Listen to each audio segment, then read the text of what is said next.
Wherever you go, whatever you do, throw a little at it. Omax, Vest and Briefs. Tamil ஜனம் நேயர்களுக்கு வணக்கம். செலவு சேமிப்பு முதலீடு நிகழ்ச்சிக்கு வரவேற்கிறோம். இந்த பேண்டமிக் வரதுக்கு முன்னாடி பார்த்தீங்கன்னா நமக்கு எல்லாருக்குமே தெரிஞ்ச இன்வெஸ்ட்மெண்ட் அப்படின்னா எஃப்டி ஆர்டியில் காசு போட்டு சேவ் பண்ணுறது. ஆனால் பேண்டமிக்கு அப்புறமா தான் சேவிங்ஸ் வேற இன்வெஸ்ட்மெண்ட் வேற அப்படின்ற ஒரு புரிதல் எல்லாருக்குமே வர ஆரம்பிச்சது. மியூச்சுவல் ஃபண்ட், ஸ்டாக்ஸு இந்த மாதிரியான நிறைய இன்ஸ்ட்ருமெண்ட்ஸ் இருக்குது. இதில் வந்து நமக்கு இன்ட்ரெஸ்ட் இன்னும் நிறையவே பெட்டராக ஆப்ஷன்ஸாக இருக்கும் அப்படின்ற மாதிரி நிறைய தெரிஞ்சுக்கிட்டோம். அது தொடர்பான அவேர்னஸும் இருக்குது. ஆனால் பேண்டமிக் அப்புறமா பார்த்தீங்கன்னா குளோபல் லெவலில் நிறைய அன்சர்டனிட்டியும் நடக்க ஆரம்பிச்சது. ஒரு எக்ஸாம்பிளுக்கு சொல்லணும்னா உக்ரைன் ரஷ்யா வார் இது ஆரம்பிச்சதுக்கு அப்புறமாவே நிறைய அன்சர்டனிட்டி அப்படின்றது வந்து தொடர்ச்சியாக நம்ம பார்த்துட்டு தான் வரும். ஆனால் இந்த மாதிரி நிச்சயமில்லாத தன்மை குளோபல் லெவலில் நடக்கும்போது இந்த கோல்டு, சில்வர் இதனுடைய விலைகள் எல்லாமே வந்து ஆரம்பத்தில் ஒரு ஹைக்குக்கு போனாலும் ஆனால் அந்த வார் கண்டினியூ ஆகுது அப்படின்ற ஒரு பட்சத்தில் அது பழைய விலைக்கே திரும்பி வரத்தான் செய்யுது. ஆனால் நம்மளுடைய கவர்மெண்ட்ஸ் என்ன பண்ணுறாங்க, இந்த மாதிரியான சமயங்களில் பேங்க்ஸ் மூலமாக கோல்டில் நிறைய இன்வெஸ்ட் பண்ண ஆரம்பிச்சிடுறாங்க. அந்த அன்சர்டனிட்டி அப்படின்றது நிறைய பேருக்கு புரிதலே இல்லாம இருக்கு. அது தொடர்பாக தான் இன்னைக்கு நம்ம நிகழ்ச்சியில பேச இருக்கோம். உலக அளவில் நிச்சயமில்லாத தன்மை அப்படின்றது பரவலாக இருக்கும்போது நம்ம எந்த மாதிரியான இன்வெஸ்ட்மெண்ட்டை மேற்கொள்ளும் போது நமக்கு ஒரு நல்ல கார்பஸ் கிடைக்கும், நமக்கு ப்ராஃபிட் கிடைக்கும் அப்படின்றத பற்றி தான் பேச போகிறோம். அண்ட் கோல்டு மட்டுமே நமக்கு ப்ராஃபிட் கொடுக்குமா, வேறு எதுலலாம் நம்ம இன்வெஸ்ட் பண்ணலாம், அப்படி நம்ம இன்வெஸ்ட் ஆல்ரெடி பண்ணிட்டோம் அப்படின்னா அதை எப்படி நம்ம சேஃபான ஒரு இடத்துல வைக்கிறது அப்படிங்கிறத பற்றி இன்றைக்கி நிறைய விஷயங்கள் பேசி தெரிஞ்சுக்க இருக்கோம். அந்த வகையில் இன்றைக்கி நம்ம நிகழ்ச்சிக்கு பொருளாதார வல்லுநர் திரு சேகர் அவர்கள் வந்திருக்காங்க. உங்களுக்கும் இந்த இன்வெஸ்ட்மெண்ட் சம்பந்தமான சந்தேகங்கள் இருக்கு அப்படின்னா திரையில தெரிகிற எண்களுக்கு தொடர்பு கொண்டு உங்க சந்தேகங்களை நீங்க கேட்டு தெரிஞ்சுக்கலாம். நிகழ்ச்சிக்கு போகலாம். வணக்கம் சார். வணக்கம் சார். இப்போ நம்ம வார் பற்றி நான் ஒரு பெரிய இன்ட்ரடக்ஷனே கொடுத்துட்டேன். இப்போ இந்த வார் சுச்சுவேஷனில் கோல்டு தான் வந்து நிறைய பேர் இப்போ ரீசெண்டாக ப்ரிஃபர் பண்ணுறாங்க. எல்லா நாடுகளுமே வந்து வார் அப்படின்னாலே போதும் எல்லா தங்கத்தையும் வாங்கி குமிச்சிடணும் அப்படின்ற ஒரு மைண்ட் செட்டுக்கு போயிடுறாங்க. ஆனால் ஏன் இந்த மாதிரியான டைமில் கோல்டில் இன்வெஸ்ட் பண்ணணும் அப்படின்ற ஒரு தாட் வருது? முன்னாடிலாம் பார்த்தீங்கன்னா டாலர்ஸில் தான் வந்து இன்வெஸ்ட் பண்ணிட்டு இருந்தாங்க. ஏன் வந்து இப்போ கோல்டை ப்ரிஃபர் பண்ணுறாங்க? இப்போ சேஃப் ஹேவன் கான்செப்ட் அப்படின்னா அதை பற்றி எக்ஸ்பிளைன் பண்ணுங்கள் சார். அதாவது நீங்கள் சொன்னது மாதிரி இப்போ கோல்டு மேலே சமீப காலமாக வந்து அதனுடைய மோகமும் ஜாஸ்தியாக இருக்குது, முதலீடு ஆர்வமும் வந்து ஜாஸ்தியாகிட்டுருக்கு. முக்கியமான காரணம்னு பார்த்தீங்கன்னா நீங்களே சொன்னீங்க, இந்த வார் சுச்சுவேஷனில் இப்போ யூஎஸோடைய வார் சுச்சுவேஷனால் அவங்களுக்கு இருக்கக்கூடிய அந்த டாலர் வேல்யூ மதிப்புங்கிறது உலக அளவில் வந்து வேல்யூ குறைஞ்சிக்கிட்டு இருக்கு. ஸோ டாலரை விட சேஃப் வந்து கோல்டு. ஏன்னா காலகாலமாக வந்து கோல்டு வந்து ஒரு சேஃபாக தான் வந்து கருதப்படுகிற ஒரு பேக்கப் இன்வெஸ்ட்மெண்ட்டுன்னு சொல்லலாம், பேக்கப் அசட்டுன்னு கூட சொல்லலாம். அதை ஸோ கோல்டுங்கிறது அந்த காலத்திலே கோல்டுக்காக படையெடுத்தவங்கலாம் இருக்காங்க. ஸோ இப்போது இந்த கோல்டுங்கிறது ஒரு சேஃப் இன்வெஸ்ட்மெண்ட்டு. அது இல்லாமல் வந்து எந்த நேரத்துலையும் வந்து அது அதை வச்சு நம்ம லிக்விடிட்டி ரைஸ் பண்ண முடியும். அதுதான் வந்து ஏன்னா ஒரு பொதுவாக ஒரு முதலீடுங்கிறது வந்து லிக்விடிட்டிக்கு வந்து சாதகமாக இருக்கணும். ஏன்னா இப்போ நீங்கள் வந்து ஒரு வீடோ பெரிய லேண்டோ வச்சுருக்கீங்கன்னா நாளைக்கே வேணும்னா நீங்கள் ஃபண்ட்ஸை வந்து ரைஸ் பண்ணுறது ஒரு பெரிய ஒரு சேலஞ்சாக இருக்கும். அதே வந்து கோல்டு அப்படின்னா நீங்கள் வந்து பேங்க்லேயோ இல்லை வந்து ப்ரைவேட் என்பிஎஃப்சி வகையில் வந்து கோல்டு வச்சு நீங்கள் வந்து ஃபண்ட்ஸை வந்து ரைஸ் பண்ணலாம். உங்களுடைய இமீடியட் தேவைகளையும் பூர்த்தி செய்யலாம். அதுக்கப்புறம் திரும்ப உங்களுடைய கேஷ் ஃப்ளோ வர ஆரம்பிச்சது அப்படின்னா திரும்ப அந்த ரெக்கவரியை வந்து அந்த கோல்டை வந்து நீங்கள் வந்து கோல்டுலேருந்து லோனை க்ளோஸ் பண்ணி கோல்டை திரும்ப எடுத்துக்கிட்டு ஃபர்தராக உங்களுக்கு வந்து பணம் இருக்கும் பொழுது காலகாலமாக நம்ம இந்தியர்கள் பாரம்பரியமாக செய்யக்கூடிய அதிகமான முதலீடு லேண்டுக்கு அடுத்தபடியாக, அதாவது முதல்ல நீங்கள் சொல்லணும்னு பார்த்தீங்கன்னா கோல்டு தான் வந்து அதிகமாக முதலீடு செய்வாங்க, ரெண்டாவது தான் வந்து ப்ராப்பர்ட்டியில் வந்து இன்வெஸ்ட் பண்ணுவாங்க. ஸோ இந்த டாலர் இப்போ வந்து ரொம்ப அன்சர்டனிட்டி இருக்கிறனால உலக அளவில் சைனா போன்ற மற்ற நாடுகள் வந்து டாலருக்கு பதிலாக அவங்க ஏற்கனவே வந்து டாலரில் தான் இன்வெஸ்ட் பண்ணிட்டு இருந்தாங்க ட்ரெஷரி பாண்ட்லாம். இப்போ அந்த ட்ரெஷரி பாண்டுக்கு பதிலாக வந்து கோல்டு டைரெக்டாக வந்து அவங்க வந்து இம்போர்ட் பண்ணுறாங்க. அதிக அளவில் வந்து சைனா கிட்ட வந்து கோல்டு ரிசர்வ் இருக்குது. இப்போ கவர்மெண்ட் லெவலில் இந்த மாதிரி வந்து கோல்டில் வந்து இன்வெஸ்ட் பண்ணுறதுனால தான் இப்போ சமீப காலமாக இதனுடைய ஏற்றம் இருக்குது. அதாவது ஒரு ரீட்டைல் பார்ட்டிசிபேஷன் போக கண்ட்ரி லெவலில், அதாவது சாவரின் கண்ட்ரி, அதாவது அவங்களுடைய கண்ட்ரியோட ரிசர்வ்ஸை வந்து கோல்டுக்கு மாற்றி கன்வெர்ட் பண்ணி வச்சுப்பாங்க. முன்னாடியெல்லாம் வந்து அதிகமாக வந்து டாலர் வந்து இன்வெஸ்ட்மெண்ட் இருந்தது. இப்போ இந்த உலகத்தில் நடக்கக்கூடிய வாரு, ஒரு நிலையற்ற தன்மை, இதெல்லாம் வந்து எப்படி வந்து டாலர் வந்து வருங்காலத்தில் இருக்கும், அது வீழ்ச்சி அடையுமா அப்படிங்கிற ஒரு அச்ச உணர்வு இருக்குது. ஆனால் அந்த அச்ச உணர்வுக்கு ஈடாக கோல்டு தான் வந்து சமமாக இருக்கும், பெரிய அளவுக்கு வந்து வீழ்ச்சி அடையாதுங்கிறத மக்களிடையே இருக்கக்கூடிய ஒரு கருத்தும் அது உண்மையும் கூட. அதனால தான் வந்து கோல்டு மேலே ஆர்வம் ஜாஸ்தியாக இருக்குது. கண்டிப்பாக சார், இதை பற்றி இன்னும் நிறைய விஷயங்கள் தொடர்ந்து பேசலாம். இப்போ பார்த்த சாரதி சென்னையிலேருந்து கால் பண்ணியிருக்காங்க. வணக்கம் சார். சார் வணக்கம். வணக்கம், உங்கள் கேள்வி சார். சார் பார்த்த சாரதி பேசுகிறேன், சென்னையிலேருந்து. சார் ஆக்சுவலி நான் ஐம் ரிட்டையர்ட் பர்சன். என்னுடைய பணத்தில் எஃப்டியில் போடலன்னா நல்ல ரிட்டர்ன் ஆன மாதிரி செக்யூர்டாக எந்த கம்பெனியில் போடலாம். அப்புறம் இப்போ வாரனால ஷேர் மார்க்கெட்லாம் ரொம்ப ரொம்ப டவுனாக இருக்குது. என்ன மாதிரி ஷேர் வேணா வார் கொஞ்சம் பெனிஃபிட் கிடைக்கும், கொஞ்சம் சப்ளை. கண்டிப்பாக சார், நிகழ்ச்சி தொடர்ந்து பாருங்க. அதாவது இப்போ சேஃபாக இருக்கக்கூடியது தான் எல்லாருமே எல்லா நேரத்துலேயும் வந்து சேஃபுங்கிறது தான் ஒரு பாமர மக்களுடைய ஒரு எண்ணமாக இருக்கும். முதலீடுங்கிறது சேஃபாக இருக்கணும், லிக்விடிட்டி இருக்கணும், இன்ட்ரெஸ்ட் வந்து ஓரளவுக்கு வந்து ரிட்டர்ன் ஆன் இன்வெஸ்ட்மெண்ட் இருக்கணும், எக்ஸிட் ஆப்ஷன்ஸ் வந்து இருக்கணும். இதுதான் வந்து ஒரு முதலீட்டுக்கு உண்டான ஒரு பேசிக் பிரின்சிபிள்ஸு. அந்த பிரின்சிபிள்ஸுக்குள்ளே நம்ம அந்த முதலீடை வந்து அணுகணும் அப்படின்னா நிச்சயமாக வந்து முதலீடுங்கிறது வந்து ஒரு பெரிய அளவுக்கு அவங்க நினைக்கிற அந்த கோல் என்ன நினைக்கிறாங்களோ அந்த கோலை வந்து அச்சீவ் பண்ணுறதுக்கு ஒரு வாய்ப்பு இருக்குது. இப்போ இவர் வந்து ரிட்டையர்டு அப்படின்னு சொல்கிறாரு. ரிட்டையர்டை பொறுத்த வரைக்கும் இன்றைக்கி இருக்கக்கூடிய சூழ்நிலையில் எஃப்டி ரேட் கம்மியாக இருக்குது. ஆனால் இன்றைக்கி வந்து நிறைய செபியோட ரெகுலேட்டட் ஆல்டர்னேட்டிவ் இன்வெஸ்ட்மெண்ட் ஃபண்ட்ஸு, செபியோடைய ஈக்விட்டி ஃபண்ட்ஸ் எல்லாமே வந்து மார்க்கெட்லேயே இருக்குது. குவார்ட்டர்லி பேசிஸில் ரிட்டர்ன் கொடுக்குறவங்க, கவர்மெண்ட் பாண்ட்ஸ் கூட இருக்குது 8 to 9% கொடுக்குறது. அதே மாதிரி போஸ்ட் ஆஃபீஸ் சேவிங் ஸ்கீம்ஸு மற்ற பேங்க்கை விட வந்து போஸ்ட் ஆஃபீஸ் வந்து உங்களுக்கு வந்து அதிகமான ரிட்டர்ன்ஸ் கொடுக்குறாங்க. பங்குச்சந்தையை பொறுத்த வரைக்கும் உங்களுக்கு உபரியான பணம் இருக்குது அப்படின்னா பங்குச்சந்தையை பற்றி நீங்கள் வந்து அதனுடைய ஆர்வம் வந்து அதனுடைய நுணுக்கங்கள் தெரிஞ்சது அப்படின்னா டைரெக்டாக நீங்கள் இன்வெஸ்ட் பண்ணலாம். அப்படி இல்லை அப்படின்றால் மியூச்சுவல் ஃபண்ட் வழியாக வந்து ஓரளவுக்கு நீங்கள் வந்து சிறுக சேமித்து அதன் மூலம் வந்து நீங்கள் ரிஸ்க்கை மினிமைஸ் பண்ணி அதுக்கப்புறம் ஓரளவுக்கு புரிதல் வரும்போது டைரக்ட் மார்க்கெட்டுக்கு வர்றது நல்லதாக இருக்கும். அது வரைக்கும் நீங்கள் வந்து ஒரு சேஃப் இன்வெஸ்ட்மெண்ட்டாக வந்து டெப்ட் பேஸ்ட், அதாவது செக்யூர்டாக வரக்கூடிய ரிட்டர்ன்ஸை வந்து பண்ணிக்கிறது தான் வந்து நல்லதாக இருக்கும். இப்போ வந்து கோல்டு மேலே நிறைய ஆர்வம் இருக்குனால கோல்டு எக்ஸ்சேஞ்ச் ட்ரேடட் ஃபண்டே வந்து இருக்குது. அதுலேயும் வந்து நீங்கள் வந்து முதலீடு பண்ணும்பொழுது உங்களுக்கு வந்து ஃபிசிக்கல் கோல்டுக்கு பதிலாக வந்து பேப்பர் கோல்டாக இருக்கும். எனி டைம் வந்து அதை லிக்விடேட் பண்ணுறதுக்கும் அது மேலே லோனை ரைஸ் பண்ணுறதுக்கும் வந்து வாய்ப்புகள் நிறைய இருக்குது. ஏற்கனவே இந்த நம்ம கவர்மெண்ட் வந்து கோல்டில் வந்து பாண்ட் இஷ்யூ பண்ணி அது ஒரு பெட்டர் அப்ரிசியேஷன் கிடைச்ச இன்வெஸ்டர்ஸ்லாம் வந்து மார்க்கெட்டில் இருக்காங்க.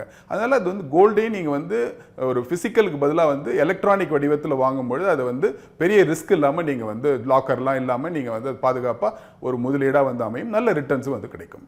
ஓகே சார், அடுத்ததாக சாந்தா சென்னையிலேருந்து கால் பண்ணியிருக்காங்க. வணக்கம்மா. வணக்கம் sir. Good afternoon sir. Good afternoon. இப்போ இந்த கோல்டு வந்து ஒரு நிலையே இல்லாமல் போயிருக்கு. 120 வரைக்கும் வந்தது, 1,20,000 மறுபடியும் குறையிறது. இப்போ இது இப்படி ஸ்டேபிளாக இருக்குமா இல்லை போகுமா, வாங்கலாமா வாங்கக்கூடாதா, அது ஒன்று. செகண்டரி வந்து இப்போ நீங்கள் சொன்னீங்க போஸ்ட் ஆஃபீஸ் சேவிங்ஸ், மியூச்சுவல் கூட சில டைம் ஏற்ற இறக்கம் இருக்கு இல்லையா சார்? நிச்சயமா ஏற்ற இறக்கம் இருக்கும். ஏன்னா அது மார்க்கெட்டுக்கு உட்பட்டது. அது நிச்சயமா ஏற்ற இறக்கம் இருக்கும். வாங்கலாமா, இது குறையுமா குறையாதா, இப்படி ஹைல போகுமா, அதை பத்தி சொல்ல. ஒரு இன்வெஸ்ட்மெண்ட் மாதிரி தான் வாங்குறோம் நம்ம. ஏன்னா அது ஒரு திடீர்னு நமக்கு ஒரு செலவு வந்ததுன்னா கோல்டை டக்குன்னு கொண்டு போய் வச்சுக்கலாம். மற்ற எந்த இப்போ வீடோ அது மாதிரிலாம் நம்ம நிலம் வாங்கினா டக்குன்னு அதை பிளச் பண்ண முடியாது இல்லையா? அதனால கோல்டு வாங்குறது நல்லதா, வாங்கிக்கலாமா, குறையுமா குறையாதா, அதை பத்தி சொல்லுங்க சார். நிச்சயமாக இந்த கோல்டு வந்து முதலீடுன்றதை பொறுத்த வரைக்கும் உங்களுக்கு வந்து பேங்க் இன்ட்ரெஸ்ட் ரேட்டை விட ஆவரேஜாக நீங்கள் ஹிஸ்ட்ரியை எடுத்து பார்த்தீங்கன்னா வந்து கிட்டத்தட்ட ஒரு 9 to 10% வரைக்கும் வந்து ரிட்டர்ன்ஸ் கொடுத்துருக்கு. ஸோ பேங்க் ரேட்டை விட இன்றைக்கி வந்து பேங்க்கில் வந்து 6.25 6.75 வரைக்கும் இருக்குது அப்படின்னா உங்களுக்கு இது வந்து 2% வந்து உங்களுக்கு 2 to 3% வரைக்கும் ஹையரான ஒரு ஆவரேஜ் ரிட்டர்னை நான் சொல்கிறேன். பட் இந்த சமீப காலமாக வந்து ரிட்டர்ன்ஸ் பார்த்தீங்கன்னா ரொம்ப அதிகமான ஒரு ரிட்டர்ன். அதனால் இப்போ ஒவ்வொரு வீழ்ச்சியிலையும் நீங்கள் வந்து முதலீடு பண்ணணும் அப்படின்னா நிச்சயமாக வந்து கோல்டில் நீங்கள் முதலீடு பண்ணலாம், ஒன்றும் தவறான ஒன்று கிடையாது. கோல்டு வந்து இறங்குமா அப்படின்னா அந்த இறக்கம் வந்து ஒரு தற்காலிகமானதாக தான் இருக்குமே ஒழிய நீண்டகால போக்கில் பார்க்கும்பொழுது கோல்டோட விலை வந்து ஏற தான் செய்யும். ஏன்னா அது வந்து ஒரு டிமாண்ட் அதிகமாக இருக்கக்கூடிய ப்ராடக்ட்டு, சப்ளை கம்மியாக இருக்கக்கூடிய ப்ராடக்ட்டு. அது மட்டும் இல்லாமல் காலகாலமாக எல்லாருமே வந்து அந்த ஒரு இன்வெஸ்ட்மெண்ட்டை வந்து கோல்டில் வந்து பண்ணுறதுனால டிமாண்ட் அதிகமாகிட்டே இருக்கிறதுனால எல்லா கண்ட்ரியும் வந்து அதிகமாக முதலீடு பண்ணும்பொழுது கோல்டோட பிரைஸ் ஏற தான் செய்யும். இது தற்காலிகமான ஒரு வீழ்ச்சி அவ்வப்போது நடக்கலாம். இந்த ஏற்ற இறக்கமும் வந்து ஒரு குறுகிய காலம் தான் இருக்கும். வார் சூழ்நிலை எல்லாம் வந்து ஓரளவுக்கு ஒரு காம் சிச்சுவேஷனுக்கு வரும்பொழுது கோல்டோட பிரைஸ் வந்து நிச்சயமா வந்து நீண்ட கால அடிப்படையில் ஏற தான் செய்யும். அதனால வீழ்ச்சியை நீங்க சாதகமா பயன்படுத்திக்கிட்டு ஒவ்வொரு வீழ்ச்சியிலையும் வந்து நீங்க வந்து முதலீடு செய்யறது உங்களுக்கு பாசிட்டிவா இருக்கும். கண்டிப்பா சார். அடுத்ததா மோகன் ட்ரிச்சில இருந்து கால் பண்ணிருக்காங்க. வணக்கம் சார். வணக்கம். வணக்கம் மேடம். வணக்கம் மேடம். சார் உங்க கேள்வி என்னன்னு கேட்கலாம். பேப்பர் கோல்ட வந்து எப்படி அடகு வைக்கிறதுன்னு கேள்வி கேட்கணும் மேடம். வணக்கம் மேடம். நான் திருச்சி மோகன் பேசுறேன். இப்ப நான் இப்ப கோல்டு கொண்டு போறேன் சார், என்னோட பேங்க்கு கொண்டு போறேன். அவங்க வெயிட் பண்றாங்க, இது பண்றாங்க. அதாவது ஒரு ½ அன் ஹவர்ல நான் பணம் வாங்கிட்டு வந்துடுறேன். இந்த பேப்பர் கோல்டு பண்ணா எப்படி அதை பிளட்ஜ் பண்றது, அதை கொஞ்சம் விளக்கமா சொல்லுங்க சார். நல்ல விஷயம், நல்ல கேள்வியும் கூட. ஏன்னா இப்போ வந்து நிறைய பேர் வந்து பேப்பர் கோல்டு அப்படின்னா வந்து அது ரிஸ்காக இருக்குமோ அப்படிங்கிற ஒரு அச்சம். இது வந்து அகெயின் கோல்டு இடிஎஃப்ங்கிறது regulated market, security exchange board of இந்தியாவுக்குள்ளே இருக்கக்கூடிய ஒரு ரெகுலேட்டட் மார்க்கெட். நீங்கள் ட்ராவல் பண்ணுறீங்களோ இல்லை எந்த நாட்டில் உலகத்தில் எங்கே இருந்தாலும் உங்களுக்கு இன்டர்நெட் வசதி இருந்தால் போதும், இருக்கிற கோல்டை வந்து நீங்கள் வந்து சேலும் பண்ணலாம். இல்லை வந்து நீங்கள் லோன் ரைஸ் பண்ணணும் அப்படின்னா இப்போ இன்றைக்கி வந்து பேங்கிங்கில் வந்து எல்லா கிராஸ் செல்லிங் ப்ராடக்ட்ஸு பர்டிகுலராக இன்வெஸ்ட்மெண்ட் ரிலேட்டட் இந்த மாதிரி கோல்டு இடிஎஃப்லாம் வந்து பேங்க்லேயே உங்களுடைய எஸ்பிஐ அக்கௌண்ட்டில் நீங்கள் என்ன வேல்யூக்கு வந்து கோல்டு வச்சுருக்கீங்களோ அதை வந்து பிளட்ஜ் மார்க் பண்ணிவிட்டு, அதாவது இப்போ எல்லாமே வந்து கோல்டு இடிஎஃப்லாம் வந்து டிமேட் அக்கௌண்ட்டில் தான் வந்து வந்துடுது. டிமேட் அக்கௌண்ட்டில் இருக்கக்கூடிய அந்த கோல்டை வந்து பிளட்ஜ் மார்க் பண்ணிவிட்டு அன்றைக்கி என்ன ரேட்டோ அதிலிருந்து ஒரு 75% வரைக்கும் உங்களுக்கு வந்து ஆஸ் பர் ஆர்பிஐ ரெகுலேஷன் வந்து கொடுக்கறதுக்கு பேங்க்குக்கு வந்து பர்மிஷன் உண்டு. அந்த மார்க்கெட் வேல்யூவில் அன்னைக்கு உங்கள் பேங்க் அக்கௌண்ட்டில் கிரெடிட் கொடுத்துருவாங்க. நீங்கள் ஆன்லைனில் அதை வந்து உங்கள் பணத்தை வந்து நீங்கள் எப்படி வேணாலும் யூஸ் பண்ணிக்கலாம். ரொம்ப ஈஸியாகவும் எளிமையாகவும் நீங்கள் வீட்டில் இருந்தே அதை வந்து லோனை வந்து ரைஸ் பண்ணுறதுன்றது கோல்டு இடிஎஃப் ஃபண்டில் வந்து ரொம்ப சாதகமான ஒன்று. இன்றைய காலகட்டத்தில் ரொம்ப ரொம்ப சேஃபும் கூட. ஏன்னா நீங்கள் இதுக்காக வந்து பேங்க்குக்கு விசிட் பண்ண வேண்டிய அவசியமும் இல்லை. ஆன்லைனில் எல்லாத்தையுமே நீங்கள் முடிச்சிடலாம். நீங்கள் சார் இப்போது ட்ரெடிஷ்னலாக நம்ம கல்ச்சர் எப்படின்னா மண்ணில் போடு இல்லை பொண்ணில் போடு, இது ரெண்டு தான். ஒன்று லேண்டாக வாங்கு இல்லை கோல்டில் இன்வெஸ்ட் பண்ணு அப்படின்றது தான். பட் இப்போ நமக்கு நிறைய ஆப்ஷன்ஸ் அண்ட் இன்ஸ்ட்ருமெண்ட்ஸ் இருக்குது. ஸோ அந்த அதர் ஹேண்ட் நம்ம பார்க்கும்போது டெட் ஃபண்ட்ஸ் இருக்குது, இண்டெக்ஸில் பேசிவ் இருக்குது. ஸோ இதெல்லாமுமே வந்து மார்க்கெட்டில் ஃப்ளக்சுவேஷன்ஸ் இருக்கும்போது நமக்கு பெரிய லாஸ் ஆகாமல் பார்த்துக்கும். ஸோ இது ரெண்டில் எது பெட்டர், என்ன பண்ணலாம்? அதாவது இப்போது இன்றைக்கி இருக்கக்கூடிய சூழ்நிலையில் ஆப்ஷன்ஸ் நிறைய இருக்குது. அதாவது இளைஞர்களாக இருக்கிறாங்க, அவங்களுக்கு ரிஸ்க் எடுக்கக்கூடிய அப்பிடைட் இருக்குது, வருமானங்கள் வந்து நல்ல கம்ஃபர்ட் ஜோனில் இருக்குது அப்படின்னா அந்த ரிஸ்க் எடுக்கக்கூடிய அப்பிடைட்டுக்கு ஏற்ற மாதிரி அவங்க இருக்கக்கூடிய தகவல்களை திரட்டி இன்றைக்கி வந்து ஏன்னா நிறைய வாய்ப்புகள் நிறைய இருக்குது. இந்தியா வளர்ந்துக்கிட்டு இருக்கு, தொழில் ரீதியாக வந்து நிறைய வந்து வளர்ச்சி இருக்கும்போது அந்த தொழில் வளர்ச்சிக்கு வந்து பணங்கள் வந்து தேவைப்படுது. ஏன்னா பேங்க் வந்து ஓரளவுக்கு தான் வந்து சப்போர்ட் பண்ண முடியுமே வழிய பேங்க்கில் வந்து ஓரளவுக்கு தான் கொலாட்ரல் வாங்கிட்டு அவங்களால வந்து இது பண்ண முடியும். ஸோ அடுத்த கட்டத்துக்கு நகரணும் அப்படின்னா அவங்க ஒரு பிஸ்னஸ் வளர்கிறதுக்கு ஃபண்ட்ஸ் கேபிட்டலுங்கிறது ரொம்ப முக்கியமான ஒன்று. அந்த கேபிட்டலை திரட்டுறதுக்கு இப்போ வந்து வேரியஸ் பிளாட்ஃபார்ம்ஸ் வந்து இருக்காது. நான் சொன்னது மாதிரி இந்த ஆல்டர்னேட்டிவ் இன்வெஸ்ட்மெண்ட் ஃபண்டும் வந்து செபி ரெகுலேட்டட், அதாவது எந்த முதலீடுமே வந்து செபி ரெகுலேட்டட் இருக்கு அப்படின்னா அதனுடைய பிளஸ் மைனஸை நீங்கள் ஆராய்ஞ்சு அது உங்களுக்கு சாதகமாக இருக்குது, அதனுடைய ரிஸ்க் வந்து உங்களுக்கு எடுக்கக்கூடிய அளவுக்கு வந்து உங்களுக்கு வந்து வருமானங்கள் கெப்பாசிட்டி இருக்குது அப்படின்னா அந்த ரிஸ்க்கை ஏற்றால் போல் வந்து நீங்கள் முதலீடு செய்கிறது, அதாவது கூடுதல் வருவாய்க்கு வந்து நீங்கள் வந்து வழிவகுக்கலாம். அதாவது நீங்கள் பாசிவ் இன்கம் அப்படின்னா வந்துன்னா ரெகுலராக வர்றது தான் வந்து பாசிவ் இன்கம். இப்போ வந்து ஃபார் எக்ஸாம்பிள் நீங்கள் வந்து ஒரு நல்ல ரைட்டராக இருக்கீங்க, அந்த ரைட்டராக இருந்து அதன் மூலமாக வர ராயல்ட்டி வந்து பாசிவ் இன்கம். உங்களுக்காக இன்னொருத்தர் வந்து வேலை செய்கிறார். இப்போ வந்து ஒரு பங்குச்சந்தையில் வந்து ஒரு பங்குல முதலீடு செய்கிறீங்க அப்படின்னா அந்த பங்குலேருந்து வரக்கூடிய டிவிடெண்ட்டு, அந்த பங்குலேருந்து வரக்கூடிய போனஸு, ரைட் இஷ்யூ, இதெல்லாம் வந்து பாசிவ் இன்கம். அதாவது நீங்கள் தூங்கினாலும் நீங்கள் வேலை செஞ்சுக்கிட்டு இருந்தாலும் வேலை செய்யாமல் இருந்தாலும் உங்களுடைய பணம் வேற ஒருத்தர் வந்து வேலை செஞ்சு அதுக்கு வருமானம் ஈட்டி கொண்டிருப்பார். இதுதான் வந்து பாசிவ் இன்கம் சொல்லுவாங்க.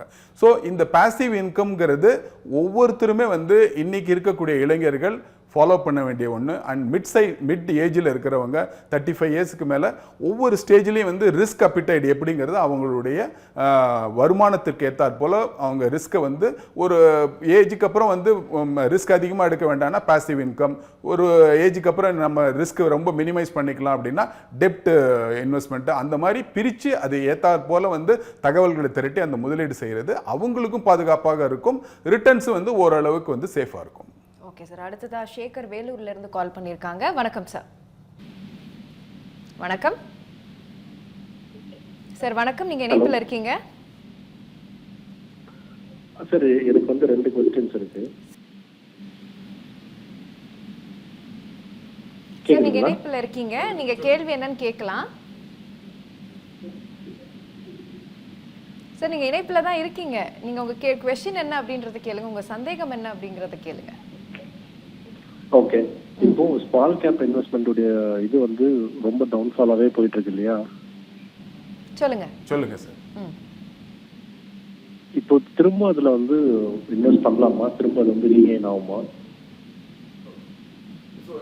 ஸ்மால் கேப் ஃபண்ட்ஸுங்கிறது பொதுவாக நீங்கள் வந்து மியூச்சுவல் ஃபண்ட் ரீதியில் பண்ணியிருக்கீங்க அப்படின்னா இன்றைக்கி இருக்கக்கூடிய மார்க்கெட் சூழ்நிலையில் எல்லா ஸ்மால் கேப் ஃபண்டுமே வந்து நெகட்டிவில் தான் இருக்குது.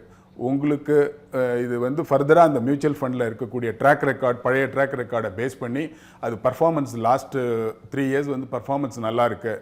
அதனுடைய ஸ்டாக்ஸ் எல்லாம் வந்து நீங்கள் ஓரளவுக்கு செக்டார்லாம் எந்தெந்த மாதிரி பண்ணியிருக்கிறாங்கன்னு பார்த்து அந்த வீழ்ச்சியை சாதகமாக பயன்படுத்தணும் அப்படின்னா ஸ்மால் ஃபண்டில் நீங்கள் பண்ணலாம்.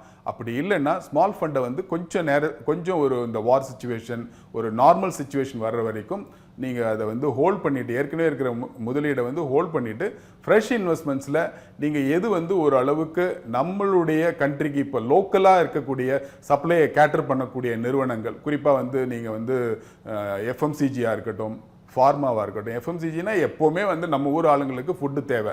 ஸோ அந்த மாதிரியான ப்ராடக்ட்ஸை வந்து நீங்கள் வந்து பண்ணலாம். இப்போ சமீபத்தில் நிறைய ஒரு நல்ல பர்ஃபார்ம் பண்ணக்கூடிய கம்பெனியை வந்து நீங்கள் வந்து வாங்கிறதுக்கு ப்ரைஸ் கம்மியாக இருக்குது, அதை நீங்கள் வாய்ப்பாக பயன்படுத்தலாம். இந்த மாதிரி வாய்ப்புகள் வந்து முதலீட்டுக்கு நிறைய இருக்கும்போது நீங்கள் ஸ்மால் கேப் ஃபண்டை வந்து இந்த நேரத்தில் தவிர்த்துட்டு கொஞ்சம் ஃபோக்கஸை மாற்றினீங்கன்னா உங்களுடைய இன்வெஸ்ட்மெண்ட் ஸ்ட்ராட்டஜிங்கிறது ஒரு அளவுக்கு வந்து ரிட்டர்ன்ஸ் வந்து ஒரு நீண்டகால அடிப்படையில் இது எல்லாத்தையும் சரி செய்யறதுக்கு வந்து சாதகமாக அமையுங்கிறது என்னுடைய கருத்தாகும்.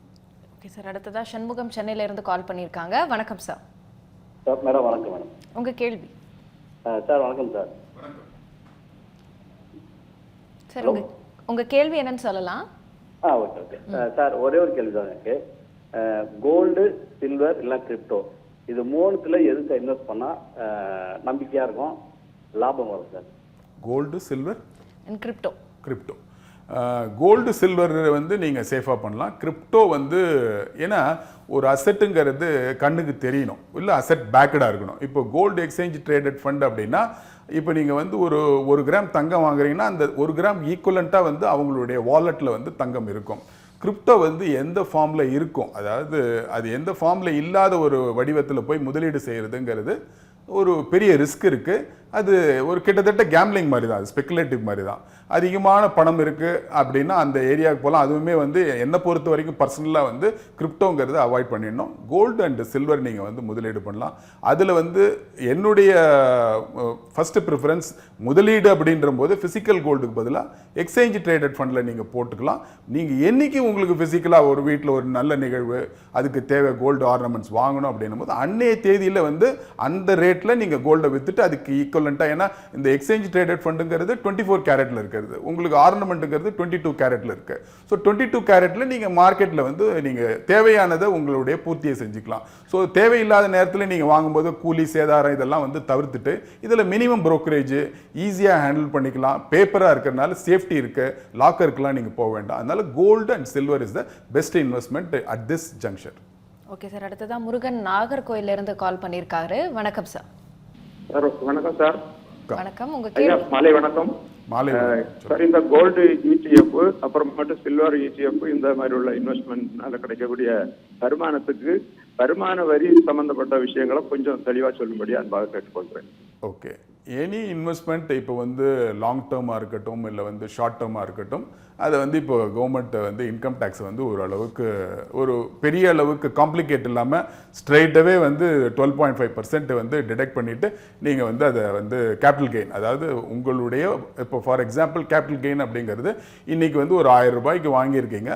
இந்த அடுத்த மார்ச்சுக்குள்ளே இல்லை மார்ச் டைமில் நீங்கள் வந்து ஒரு 3000 விற்கிறீங்க அப்படின்னா அந்த டிஃப்ரென்ஸ் ஆஃப் ப்ராஃபிட்டில் நீங்கள் வந்து 12.5% நீங்கள் டேக்ஸ் கட்டிட்டு அன்றைக்கி நீங்கள் அதை வந்து இன்கமாக டிஸ்க்ளோஸ் பண்ணிக்கலாம். ஸோ இது வந்து உங்களுக்கு வந்து இதை ரொம்ப சிம்பிளிஃபை பண்ணிட்டாங்க.